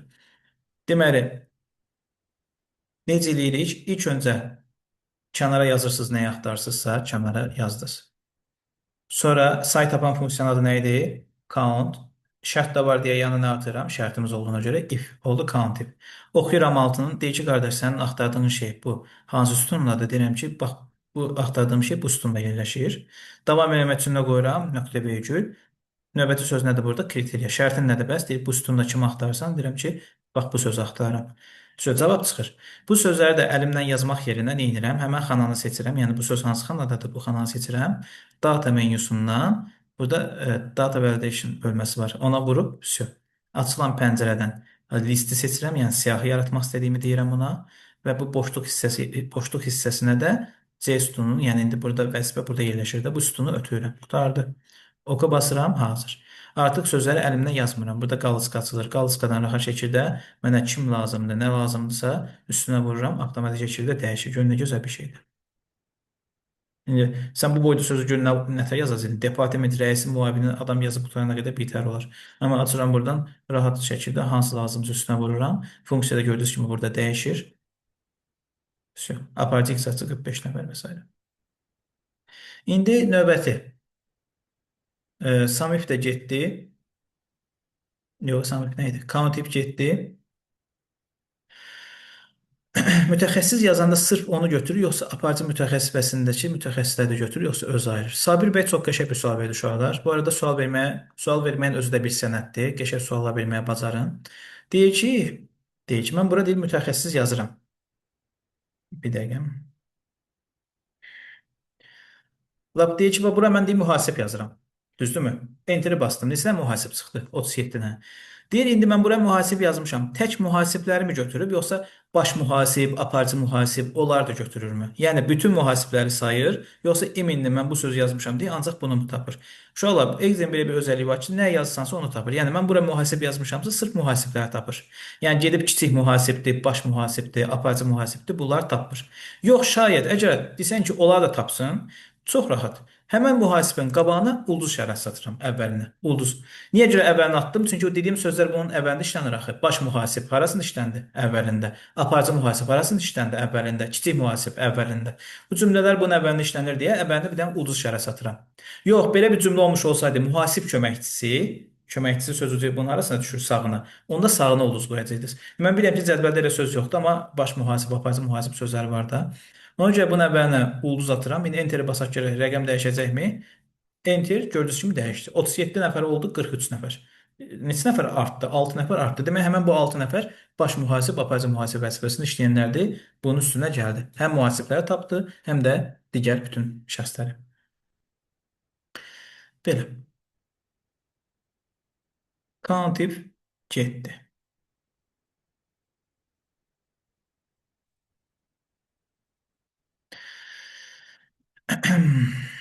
Samifdə uşaqlar bundan qoxumdur. Yəni elə bil ki, eyni funksiya keçirmiş kimi olacaqsınız. Samif nə deməkdir? İndi onu izah edeyim. Bizə deyirlər ki, Bizə deyirlər ki, biz mühasiblərə nə qədər maaş ayırırıq? Yəni, indi ancaq mühasib dedim də dilim bitər oldu. Yaş başqa bir vəzifə yazaq. Yazıram iqtisadçı. Hə, İndi deyirlər ki, biz iqtisadçı vəzifəsində işləyən şəxslərə hər ay nə qədər maaş ayırırıq? Özü iqtisadçıların sayını istəmir. Maaşların cəmini istəyir. Cəmləmək, yəni bizim dildə deyilən cəm sözü ingiliscəsində sum sözüdür uşaqlar. Cəmləmək, toplamaq yəni. İngiliscə nədir? Sum. Gəlirəm, bərabər qoyuram. Sum yazıram, yəni toplamaqla bağlı funksiyadır. Amma burada dayanıram. Çünki ortada nə var? Şərt var da. Bizdən ikimiz hər hansı bir şey istəyir, iqtisadçılara tapmaya yeminli. Şərt varsa, necə ki count'un yanına if artırmamışdır. Bu da sumdır, toplama funksiyasıdır. Şərt var deyə yanına nə atıram bunun? If. Olur, yeni bir dünyanın ən çox istifadə olunan funksiyası sum if funksiyası. Tərkibi bayaqkının eynidir. Yenə range, deyir ki, qardaş, axtardığın şey hansı sütundadır? Deyirəm ki, vəzifə sütunundadır. Seçirəm bunu. Davam eləmək üçün nöqtə B2 qoyuram. Növbəti söz nədir? Kriteriya. Deyirsən, şərtin nədir? Yəni, bu seçdiyin yerdən kimi axtarsan? Deyirəm ki, bax, bu sözü axtarıram. Nöqtə virgül. Növbəti sonuncu söz isə gəlir sum range. Bax, bunda görürsə əlavə bir özəllik var. Count if-də yox idi həmən şey, bunda çıxdı. Baxaq görək nə deməkdir bu? Sum range. Range sözü var. Bilirsiniz ki, sütun seçiləcək, amma hansı? Qabağında da yazıb da sum. Sum nə deməkdir? Toplamaq. Deyir qardaş, nəyi toplayacaqsan? İqtisadçıların nəyini toplamaq istəyirsən? Toplanan şey də burada maaşdır. Seçirəm maaşı.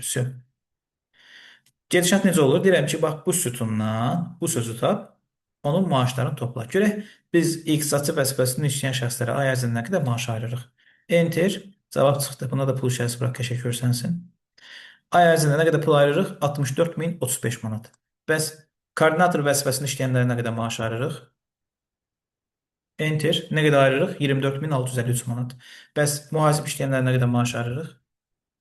57.642 manat. Özü hər dəfə tapır. Yəni, gözəl bir şey deyirsən. Bunu da bu yazıları əldən yazmayaq deyə necə eləyirik? Data menüsü, data validation. Bu pəncərədən sadəcə listi seçirsiniz. Bu boşluq hissəyə tıklayıb şeyi ötürürsünüz. Vəzifə sütununu ötürürsünüz. İndi sizdə də cədvəl nə varsa onu ötürürsünüz. Və onun siyahısını yaranır. Siyahısı da baxın burada açıram. Həmən sözlər də əlimdən yazmıram. Bir dənə üstünə vuram, tak. Aparıcı mühəndisləri bu qədər maaş ayırırıq. Aparıcı hüquq məsləhətçisinə bu qədər maaş ayırırıq və s. Count tipdən eyni olduğuna görə artıq bunun üstündə çox durmuram. İkisini eyni anda yaza bilərəmmi? Bəli. Məsələn, burada cəmi tapdım. Bunun üstünə elə belə özüm cəm yazım. Yanına da bir dənə yazıram say. Say nə idi? Count if funksiyası. Yenə eyni qayda. Range bölməsi deyir. Sütunu ötürürəm. Nöqtə virgül və buradakı söz. Eyni anda ikisini birdən göstərim. Aparıcı hüquq məsləhətçilərə hər ay 48.216 manat maaş ayrılır. Neçə nəfər var orada? 27 nəfər. Görək ikisi eyni anda dəyişəcək. Buradakı sözü dəyişin, başqa söz yazım. Məsələn, çilingər. Çilingər vururam, tak, gördünüz, dəyişdi. Çilingər kimi 5 nəfər işləyir və 11.319 manat bunlara maaş ayrılır. Açıram, referent vəzifəsini vururam, tak, gördüyünüz kimi dəyişir. Açıram, başqa bir şey vururam, tak, dəyişir. Bununla bağlı sual olan varsa desin. Ümidvaram bu iki funksiyanı da başa düşdük. Bunlar çox dəhşət istifadə olunan bir şeydir. Sum if-də getdi.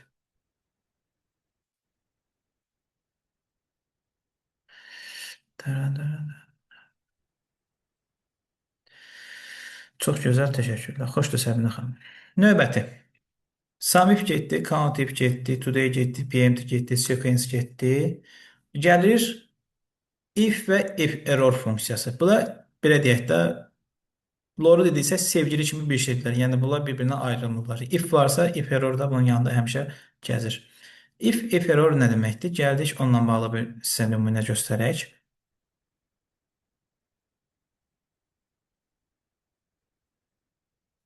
Ondan da çıxıb başqa bir Excel-ə girək.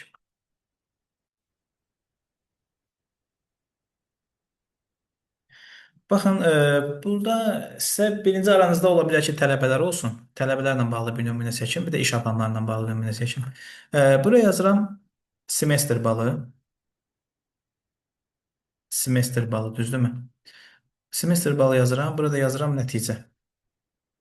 Bilirsiniz də semestrdə necə bir şey var? 51-dən yuxarı neyinirsən, imtahandan keçirsən, əgər balın 51-dən aşağıdırsa kəsilirsən. Burada da elə bir tələbələrdir, hər birinin yığdığı ballar var. Biri nə bilim 70 baldan keçib, biri 100 bal, biri 45 bal, biri 56, biri 78, 98, nə bilim 34. Belə-belə ballar yazırıq. Hı. İndi qabağına biz nəticələr verməliyik. Şərt də belədir. Deyir, əgər 51-dən yuxarı yığan varsa qabağına imtahandan keçidə yazılsın, 51 baldan aşağı yığıbsa kəsildi sözü yazılsın. Necə oldu? 51-dən yuxarı olanlar keçdi, 51-dən aşağı yığanlar isə kəsildi. Gördüyünüz kimi burada şərt var. Nə deyir? Bax cümlə bilə diqqətlə baxın, biləcəksiniz hansı funksiya olacaq. Deyir, əgər bu adam 51-dən yuxarı yığıbsa, cümlə nə ilə başladı? Əgərlə. Əgər varsa, yəni əgər də ingiliscəsində bilirsiniz ki, nədir? If-dir. Amma burada təkcə if-in özü olacaq. Niyə mən count if istifadə eləmirəm? Çünki məndən nəyəsə sayını tap demədilər axı. Nəyəsə sayını tap desələr, hə, count olar. Niyə sum istifadə eləmirəm? Çünki nəyəsə topla demirlər axı. Topla desələr sum olar. Niyə to-da istifadə eləmirəm? Çünki zamanla bağlı bir şey yoxdur burada. Ona görə to-da istifadə eləmirəm. Niyə sequence funksiyasını istifadə eləmirəm? Çünki rəqəmləri artırmırıq, sıralamırıq deyə istifadə eləmirəm. Hər funksiyanın bir təyinatı var. Ona görə burada şərt var deyə sırf. Şərt olanda if olur. Təkcə if funksiyası birinci yerdə durur. Dünyanın ən çox istifadə olunan birinci funksiyasıdır. Gəlirəm bir xananın yanına. Bu arada funksiyaları səhv eləməyəsiniz deyə mən bunu Word-da qəşəng bir siyahı şəklində hazırlamışam. Baxın. Şəklin adını çəkərsiniz. Maraqlı bir şeydir. Ayda bu. Məndə kompüterlər çoxdur uşaqlar. Mən elə kompüter deyəm ki, burada yoxdur. Eybi yox. Şifa deyərəm. Hə, indi baxaq. Demək biz nə eləməliyik? Bu adam əgər 51-dən yuxarı yığıbsa, qabağında imtahandan keçdi yazılsın, yığmayıbsa kəsildi. Bərabər qoyuram, yenə təkrar xatırladım, funksiya varsa bərabərdən başlayır. If yazıram, təkcə if. Çünki promo şərtdən söhbət gedir. Toplamaq, say tapmaq yoxdur deyə promo if yazdım. Bunun tərkibi biraz fərqlidir.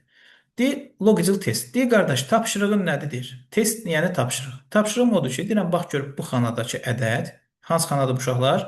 A2 xanası. Deyirəm, bax gör, buradakı ədəd böyükdürmü 50-dən? Niyə böyüklük işarəsi 50 qoyuram? Çünki 50-dən böyük hansı ədəd gəlir? 51 gəlir də. 51 balda mən bilən imtahandan keçmək üçün olan bir baldır.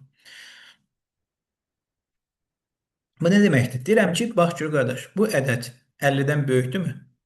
Şərtim, tapşırığım hazır. Deyirəm, bax gör, bu ədəd 50-dən böyükdürmü?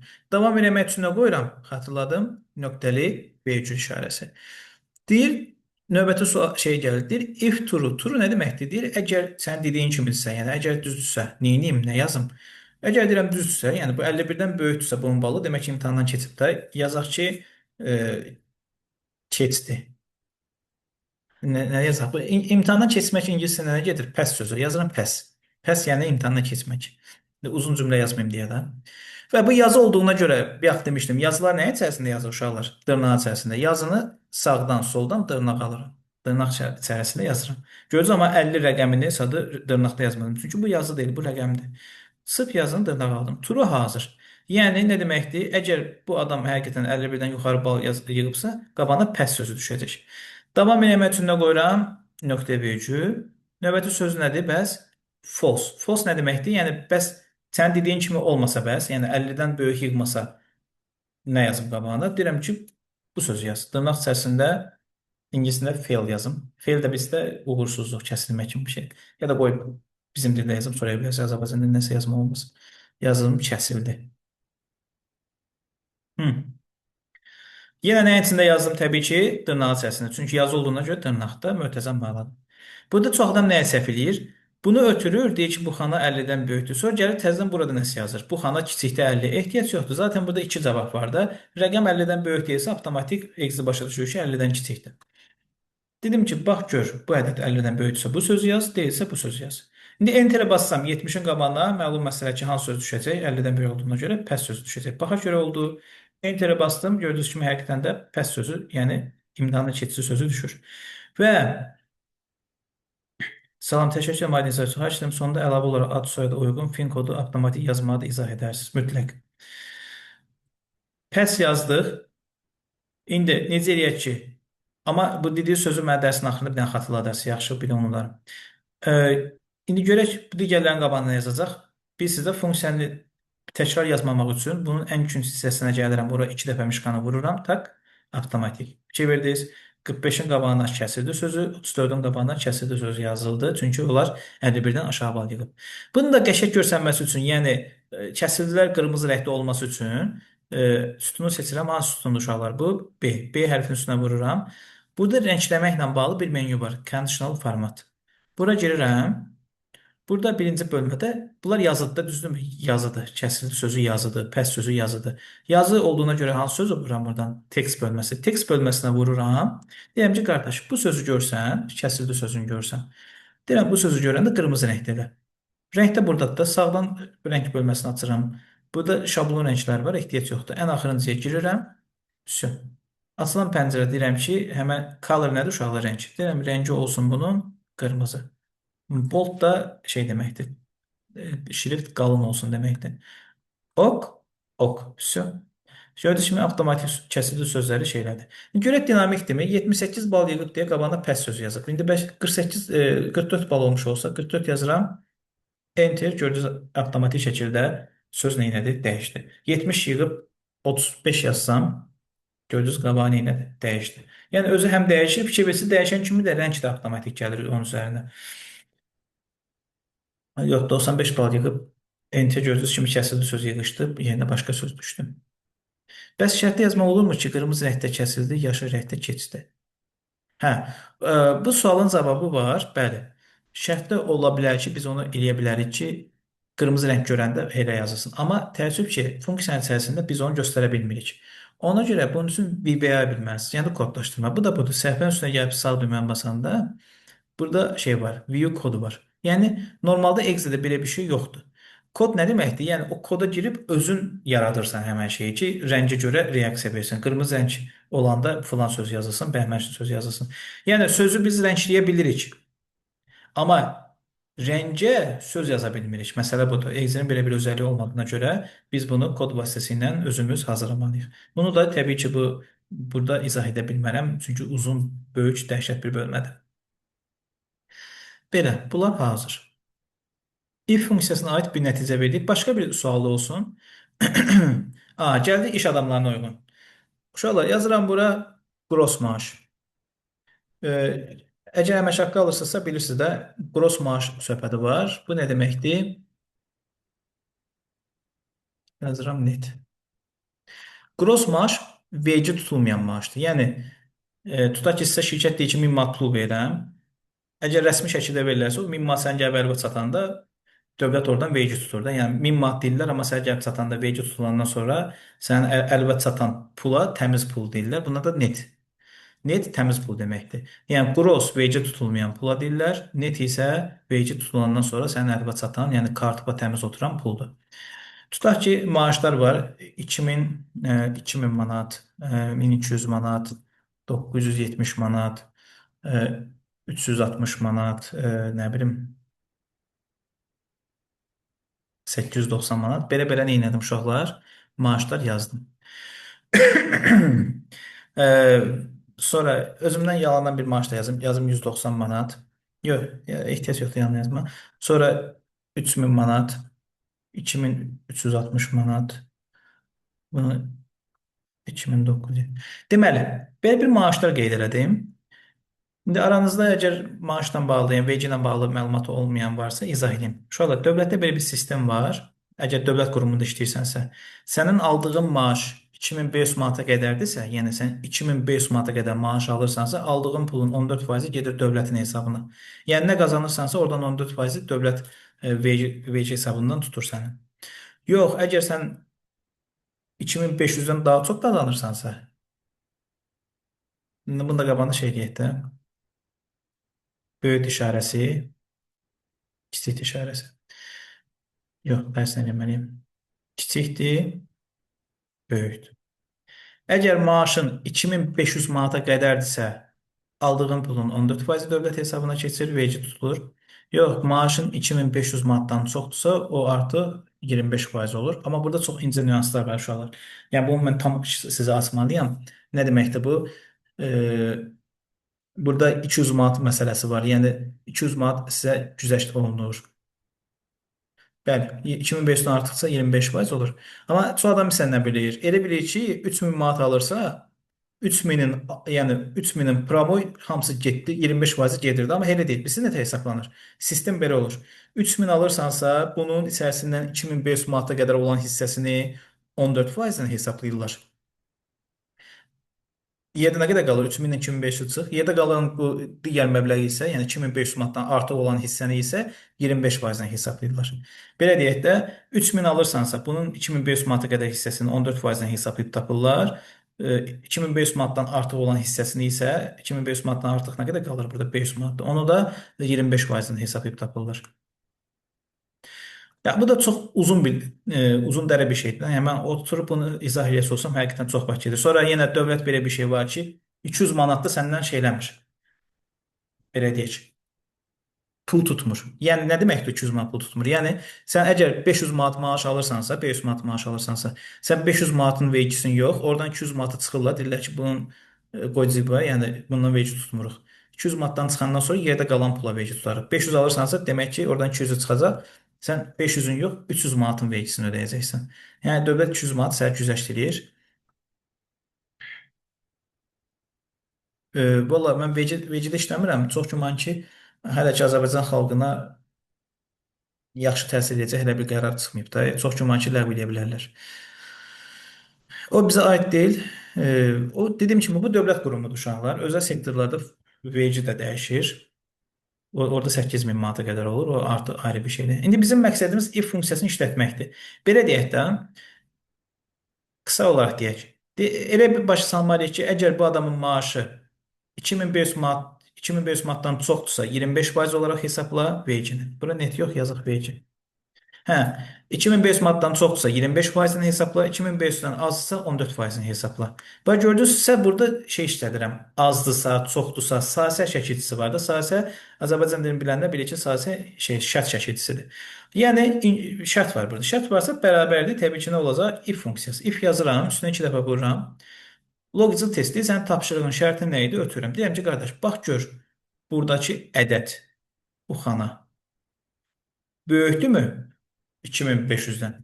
Şərtimi ötürdüm. Deyirəm, bax gör. Buradakı ədəd 2500-dən böyükdürmü? Böyükdürsə, davam vermək üçün qoyuram nöqtə bölgü. Deyir, true. Deyir, əgər dediyim kimidirsə, nə olum? Neyniyim? Deyirəm, əgər dediyim kimidirsə, həmən ədədin özünü vurarsan 25%-ə. Təbii ki, orada 200 manatı çıxmıram, digər xırda şeylər eləmirəm də. Mən prosta if funksiyasının tərkibini başlamaq istəyirəm ki, necə işləyir. Dedim ki, əgər elədirsə, həmən ədədə vur 25%. Davam eləmək üçün də qoyuram, nöqtə virgül. Bəs deyir, false. Bəs deyir, əgər elə deyilsə, deyirəm, elə deyilsə, yəni 2500-dən böyük deyilsə, kiçikdirsə, yəni həmən ədədin özünü vurarsan 14%-ə. Gözü burada yazı yazmadım, vurma əməliyyat elədim. Deyim ki, bax gör, bu ədəd 2500-dən böyükdürsə, onu 25%-ə vurarsan, deyilsə 14%-ə vurarsan. Burada hər dəfə A2-ni ona görə seçirəm ki, yəni başa salmaq istəyirəm ki, bax, buradakı ədəd, buradakı ədədi vurarsan, buradakı ədədi vurarsan, hər dəfə izah edirəm bunu. Bu da 2000 manatdır. 2000 manat da 2500-dən balaca bir ədəd olduğuna görə 14%-ə vuracaq. Təqribən cavab 280 manat çıxmalıdır. Enter basaq görə 280 çıxacaq. Gördüyünüz kimi düppədüz. Çünki 14%-ni hesabladı. 2000-in 14%-i 280 manat edir. Və bunu da tutub aşağı doğru dağıtıram ya da 2 dəfə vururam və hər birinin vergisini çıxardır. Bu təbii ki, tam real bir şey deyil. Çünki orada tam dəqiq olması üçün şey çıxmalıyıq. 200 manat çıxmalıyıq oradan və s. Mən burada sizə məqsədim vergini öyrətmək yox, funksiyanı işlətməyə göstərməkdir ki, funksiya necə işləyir? Şərt və ötürürsən, şərtin düz olduğu halda neynəsin, səhv olduğu halda neynəsin, onu göstərirsən. Səhv demək, yəni səhv o deməkdir ki, dediyimiz nəticə olmazsa başqa nə yazaq? Bu deməkdir. If budur ki, eləyə bilirik. Məsəl üçün, başqa bir dənə nümunə çəkim, bunu yekunlaşdıraq. Yazıram, bura satış, ən çox istifadə olunan şey budur. Satış, burada yazıram bonus. Tutaq ki, bu da bilirsiniz ki, satış olan Ariflame şirkəti, nə bilim, böyük şirkətlər var. İşçilərə elədiyi satışlara görə bonus verirlər. Məsələn, 1200 manatlıq satış edən var, 300 manatlıq satış edən var, 900 manatlıq, 2000 manatlıq, 5000 manatlıq və yazırıq da belə-belə. Şirkətin belə bir qaydası var. Deyir, əgər sənə bonus düşməsini istəyirsənsə, 1000 manatdan yuxarı satış eləməlisən. Yəni, əgər 1000 manatdan yuxarı satış edirsənsə, sənə 5% bonus verilir. Ya da 10%. İndi hərəsinin bir şey var da, siyasəti var, bilmirəm nə verirlər. İndi ortalama özümüzdən bir şey eləyir. Deməli, satışları var bunların. Əgər 1000 manatdan yuxarı kimsə satış edibsə, elədiyi satışın 5%-in bonus kimi bu hesablamalıyıq. Şərt var. Nə olacaq? Bir dənə gedişata baxaq. Bərabərdir. If yazıram. Deyirəm ki, bax gör, buradakı ədəd şərti nə idi? 1000-dən böyük olmasını istəyir. Yəni 1000-dən yuxarıdır. Böyükdür 1000. Deyirəm, bax gör, bu ədəd 1000-dən böyükdürmü? Davam eləmək üçün nə qoyuram? Nöqtə virgül. True nə deməkdir? Deyir, əgər düzsə neyniyək? Demişdik ki, 1000-dən çox əgər eləyibsə, onun 5%-ən ona bonus kimi verək. Yəni, deyirəm, həmən satışı, yəni həmən ədədin özünü vurarsan nəyə? 5%-ə. Qutardı. Davam eləmək üçün nöqtə virgül. False nə deməkdir uşaqlar? False, yəni əgər 1000 manatdan böyük deyilsə, kiçikdirsə neyniyim? Kiçikdirsə heç nə yazmasın. Kiçikdirsə yazam 0. Yəni 0 da o deməkdir ki, havada bulut bonus olunur da, yəni pul düşmür sənə. Dedim ki, 1000-dən böyükdürsə, həmən ədəd 5% vur, deyilsə 0 yaz. Baxaq görək. Enter. Gördüyünüz kimi 1000-dən yuxarı satış edirik deyə onun 5%-ni hesabladı. 60 manat bonus düşdü. Bunu 2 dəfə vururum üçüncü hissəsinə və tapır. Bas 0, 0, yəni heç nə yoxdur, heç nə yoxdur. Amma 1000-dən yuxarı satış edənlərə bonusda çıxdı. 5000 manatlıq satış edib, nə qədər pul çıxdı buna bonus? 250 manat. Görək dinamikdirmi? 5000 manat yox, 4000 manat eləmiş olsaydı satışı 4000 yazıram. Enter, gördüyünüz kimi 4000 manatına qədər çıxdı. Bonus 200 manat. 3000 manat yazıram. 150 manat. İndi 1000-dən aşağı bir rəqəm yazıram. 540 manat yazıram. Enter, gördüyünüz kimi qabağa boş çıxdı. Yəni demişdik axı, 1000-dən yuxarı olanlara bonus hesabla. If funksiyası getdi. Ümidvaram, başa düşə bildik. If bütün sahələrdə istifadə olunan funksiyadır. Bəs if error nə zaman ortaya girir? If error necə bir şeydir? If error, baxın, biz bura şərt ötürmüşük də, demişik ki, bu ədəd əgər 1000-dən böyükdürsə. Ola bilər ki, bura gələrik, rəqəm yerinə çaşıb yazı yazarıq. Hər hansı bir yazın yazarıq. Bəs şərt qoymaq olar ki, əgər nə yazıb bu? Satış 1000-dən yuxarıdırsa, yuxarı olan hissəsinin 5% bonusu olsun. Bəli, çox asan. Nə demək istəyir? Deyir ki, məsələn, bu adam 1200 manatlıq satış eləməyib. Sən 1200 manatı promo 5% vurmasın da. 1000-dən yuxarı olan hissəsini bonus kimi tapsın. Yəni, bu adam 1200 manatlıq satış edibsə, 1000-dən yuxarı hissəsinə qədər qalır? 200 manat. 200 manatın 5%-ni versin buna. O zaman burada necə olacaq? Həmən funksiya olur. Sadəcə burada nə deyəcəyik? Deyəcəyik ki, həmən əməliyyata bir də ötürək.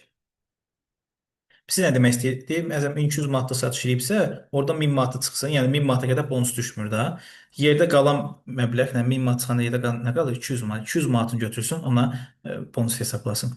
Bərabər qoyuram if. Eyni şeyi bir də təkrarlayım. Deyirəm ki, bax gör, buradakı ədəd böyükdürmü 1000-dən? 1000-dən. Şərtimi ötürdüm. Nöqtə virgül. Deyirəm, əgər 1000-dən böyükdürsə, həmən maaşdan 1000 manatı çıx. Çünki demişik ki, 1000-dən yuxarı olan hissəsini bonus kimi hesablasın da. Deyirəm, buradan 1000 manatı çıxarsan, yerdə qalan hissəni də 5%-ni taparsan. Və burada da riyaziyyatda belə bir şey var idi da, vurma və toplama bir yerə düşəndə birinci vurma əməliyyatı olur. Ona görə vurma əməliyyatı olmasın deyə biz nə edirik? Bu çıxma əməliyyatını mötərizə alırıq ki, birinci çıxma əməliyyatı baş versin, sonra vursun. Bir yaxın nə yazmışdıq? A2 vurulsun 5%. Amma bir dənə burada indi əlavə olaraq 1000 manatı çıxıram. Yəni, bu adam 1200 manatlıq satış edibsə, promo həmən məbləğin özünü yox, yerdə qalanın, yəni 1000 manat çıxacaq, yerdə qalan pulun 5%-ni bonus kimi götürəcək. Nöqtə virgül, əgər satışı 1000 manata çatmayıbsa, heç nə yazılmasın. 0 yazıram bir dənə. Enter. Gördünüz, bayaqlarım 60 manat çıxmışdı bonus, indi 10 manat çıxdı. Niyə 10 manat çıxdı? Çünki 1200 manatdan 1000 manatı çıxır, yerdə nə qalır? 200 manat. 200 manatını da götürür, 5%-ni tapır, bu da edir 10 manat. 2 dəfə vururam, 2 dəfə üçüncünə vururam, vuram. Aha, vurdum. Məsələn, 2000 manatlıq satış edən adamından 1000 manatı çıxırlar. Yəni, deyirlər ki, 1000 manat şeydir də, bu standartdır. Yerdə qalan pulun 5%-ni hesabladı. Nə qədər çıxdı cavab? 50 manat. Bəli, bəli, Sabir bəy, Excel təlimlərimizdə mövcuddur. Dediyim kimi, təlim axırında özümü bir dəqiqəlik YouTube reklamı kimi şey eləyərəm, tərifləyərəm, reklam eləyərəm. Şey yekunlaşdırarıq. Hə, bunu da getdi. If getdi, if error. If error da bununla bərabər işlənən bir şeydir. Ola bilərdi kimsə gələr bura, tutaq ki, 50 dəyər yazı yazar bura. Hər hansı bir yazı düşər bura, yazı.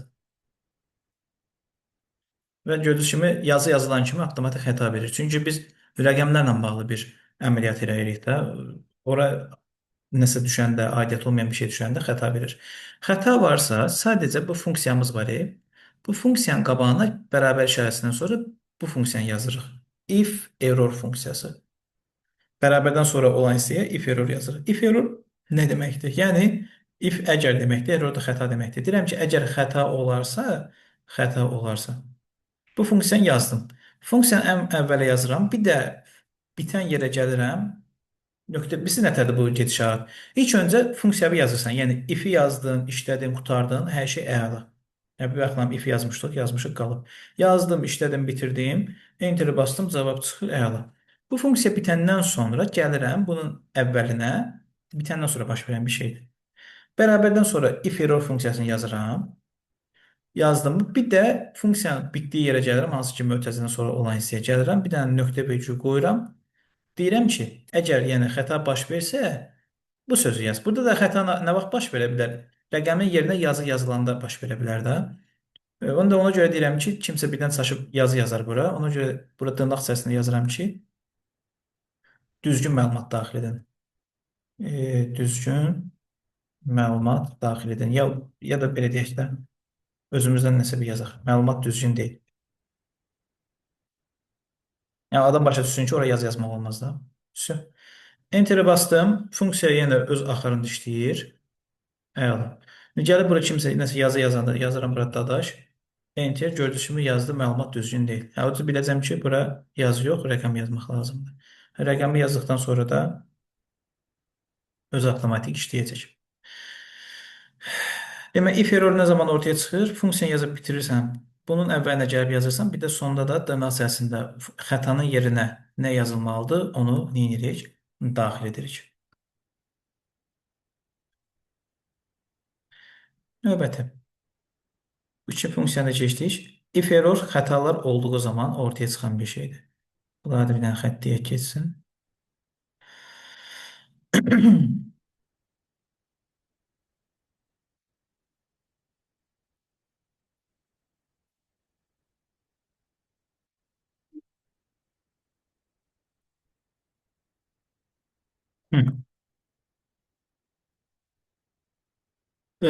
Deməli, AND OR funksiyası, subtotal və xlookup. 3 dənə funksiya qaldı. 3 dənə funksiya qaldı. Mən sadəcə sadə yarım nəzərdə tutmuşam. İndi bir saat yarıma yerləşə biləcək. Həm də çox keçdikcə beyniniz yorula bilər.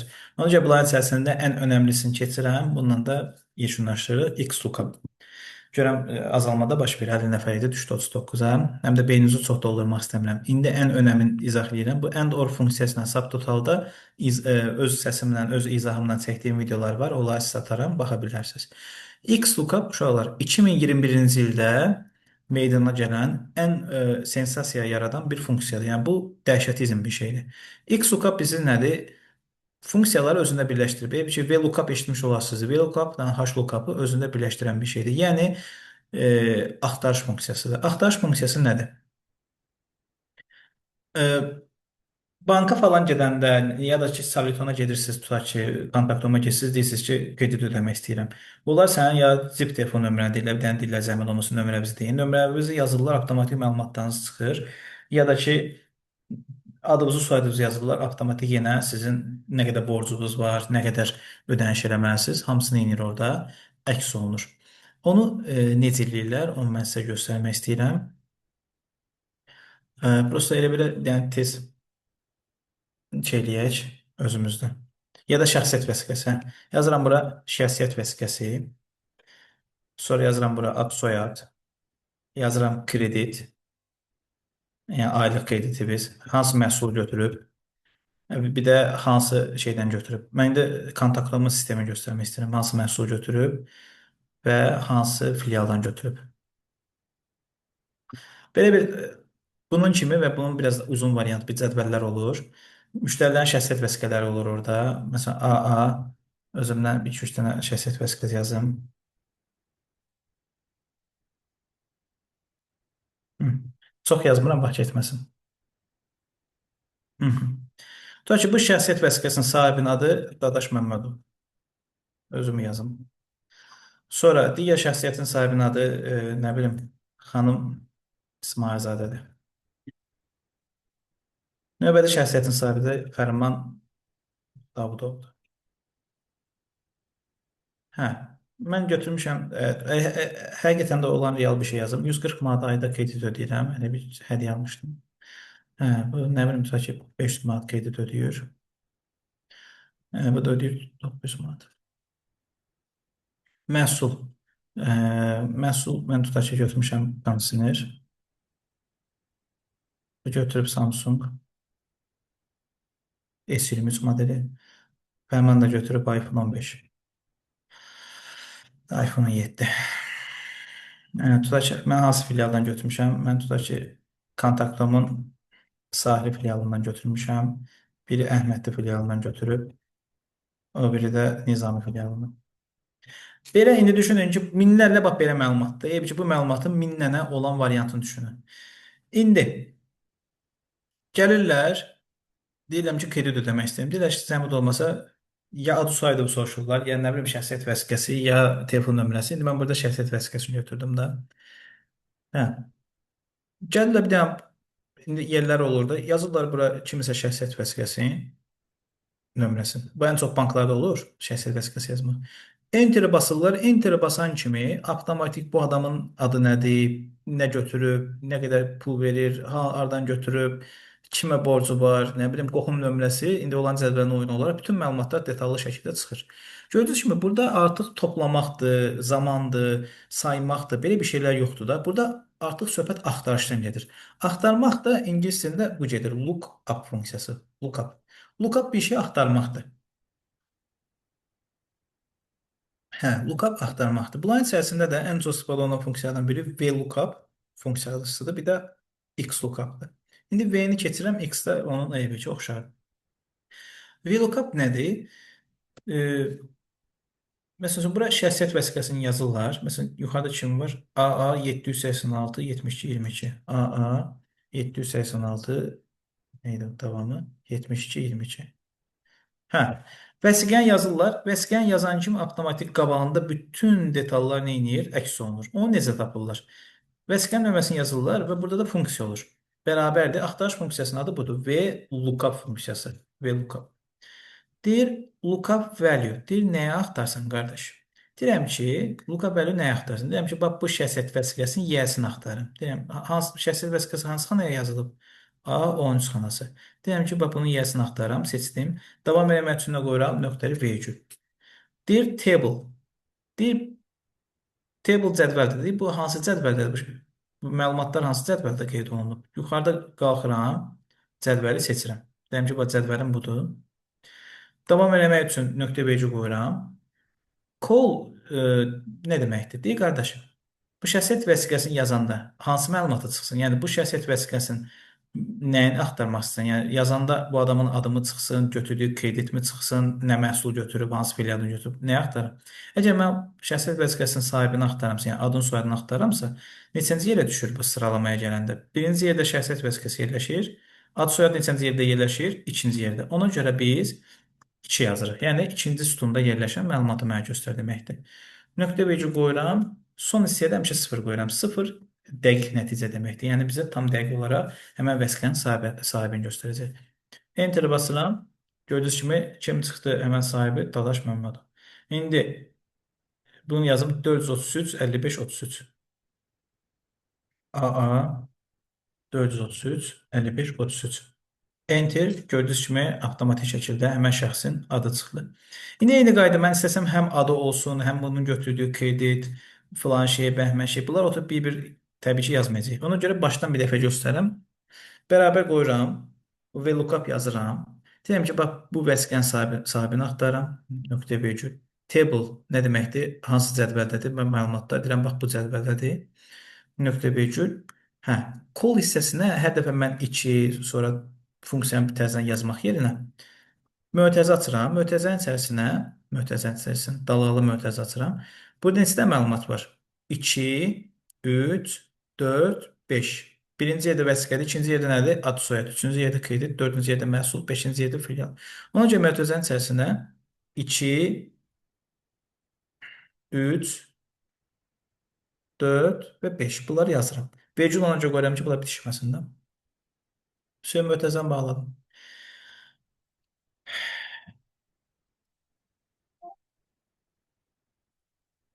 Bunu yazdıq mı? Yazdıq. Yəni ikincisini, üçüncüsünü, dördüncüsü və beşinci məlumatlar hamısını birdən mənə göstər. Son olaraq da axırda həmişə nə qoyduq demişdik? 0 qoyuruq. 0 nə deməkdir? Dəqiq nəticə. Və Enter basıram. Görək harada səhv eləmişik. 2 A. Arada bunlar yəqin ki, nöqtə vergül olmalı. Nöqtə vergül qoyun bu rəqəmlərin arasına. Nöqtə vergül qoydum. Aşağı doğru sürüşdü. Görün mən səhv harda eləmişəm. Vergül olmalıdır burada normalda.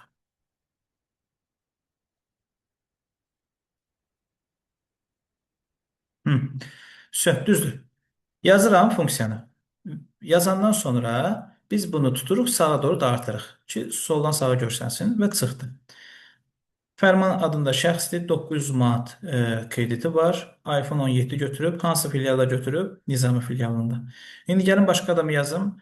Mən özümü yazım, 786 72 22. Vəsiqəyə baxıram, vəsiqə nömrəsini yazıram. 786 32 22. Enter. Deyəsən səhv yazdım. 786, hə, 72 22. 72 22. 72 23. Hə, Enter-i bastım. Gördüyünüz kimi düzgün məlumatı daxil edən zaman avtomatik mənim bütün məlumatlarımı çıxardı. 140 manat kreditim var, kondisioner götürmüşəm, sahə filialında götürmüşəm. Deməli, lookup axtarış üzrə olan bir funksiyadır. Bu sıfırdan, yəni Excel üzrə heç bazası olmayan adam üçün çətin gələ bilər. Çünki onlar xana nədir, dalğalı mötərizə nədir, onlar bilmir. Onlar amma anlayışı açıqlamasını verəndən sonra rahat şəkildə başa düşə bilərlər. Belə. Düşünürəm ki, az da olsa sizin Excel biliklərinə biraz bilik qata bildim. Düzdür, saat yarım ərzində bunların hamısını çatdırmalıydım. Sadəcə 8 dənəsini bitirə bildik. Bunların hamısı da xüsusi bir funksiyalardır. Yəni, istədiyimiz zaman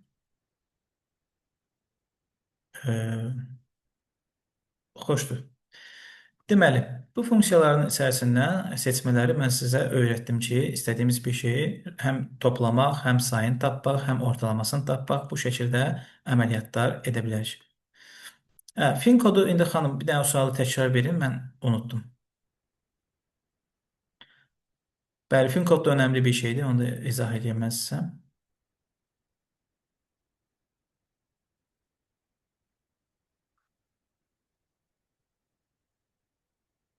Axtarışı həmən şitdə etməliyik, yoxsa fərqli yerdə də edə bilərsiniz, əlbəttə ki. Mən sadəcə elə bu səhifənin altına elədim ki, vaxt getməsin. Bəli, əgər biz başqa səhifədən, indi tutaq ki, başqa bir şitdəyəm, başqa bir səhifədəyəm. Bu səhifənin məlumatlarını mən bura götürmək istəyirəmsə, sadəcə səhifəyə bu məlumatlara ad verirəm. Ad verməkdə ən rahat şeydir.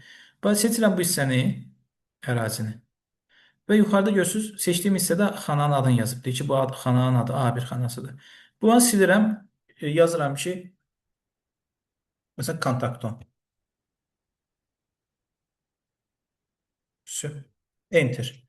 Artıq bu cədvəlin adı, yəni bu seçdiyimiz hissənin adı oldu kontaktom. İndi deyəsən ki, kontaktom yazdım, nə baş verdi ki? Baş verən odur ki, sən başqa bir səhifədə olmuş olsan belə, həmən məlumatları görmədən seçə bilərsən. Bərabər qoyuram, kontaktom yazan kimi çıxır, düzdürmü? Enter-ə basıram, fikir verdiniz, avtomatik məlumatları bura gətirdi, qoydu. Bir də göstərirəm, bərabər qoyuram, kontaktom yazıram, Enter, avtomatik oradakı məlumatları göstərir. Çünki adını yazmışıq. Ad necə olur? Seçirik və buradan ad yazırıq, Enter-ə basırıq.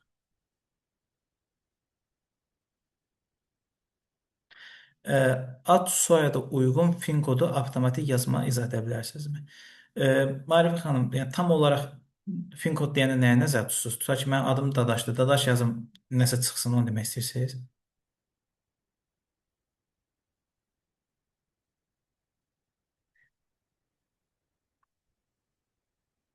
Fin kod mən bildiyim bu şəxsiyyət vəsiqəsində olan bir şeydir da.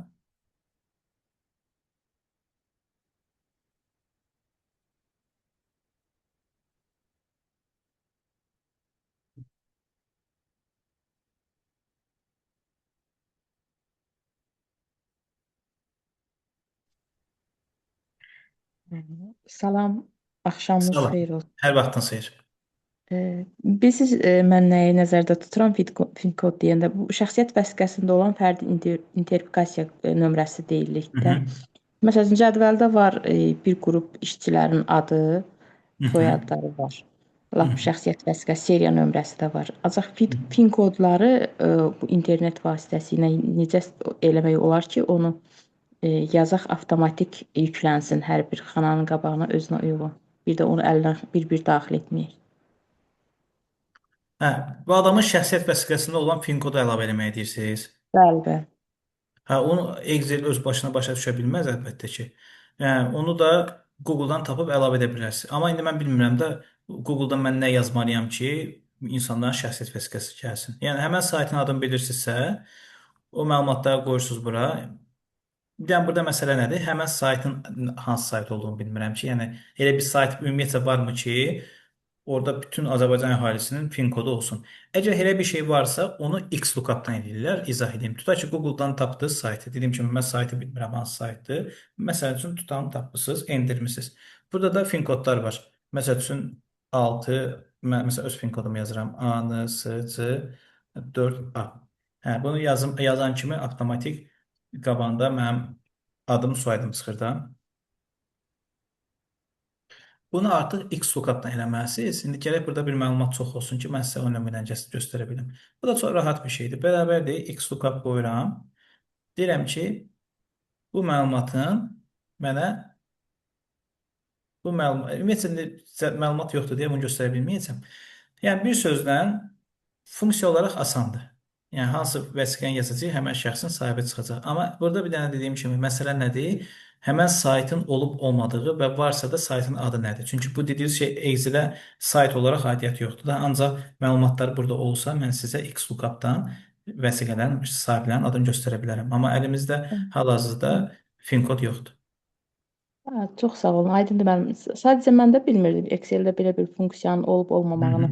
Bir dəfə bir müəllimlərdən biri izah eləyərkən dedi ki, yəni 21-ci əsrdə fin kodlar əllə daxil edilməsi çox geridə qalmış bir metoddur. Excel-də bu funksiya var. Mən də bilirəm ki, kesidlə eləmək var, ancaq o kesidi mən də bilmirəm. Yox, funksiya olaraq deyirsə, funksiya olaraq var.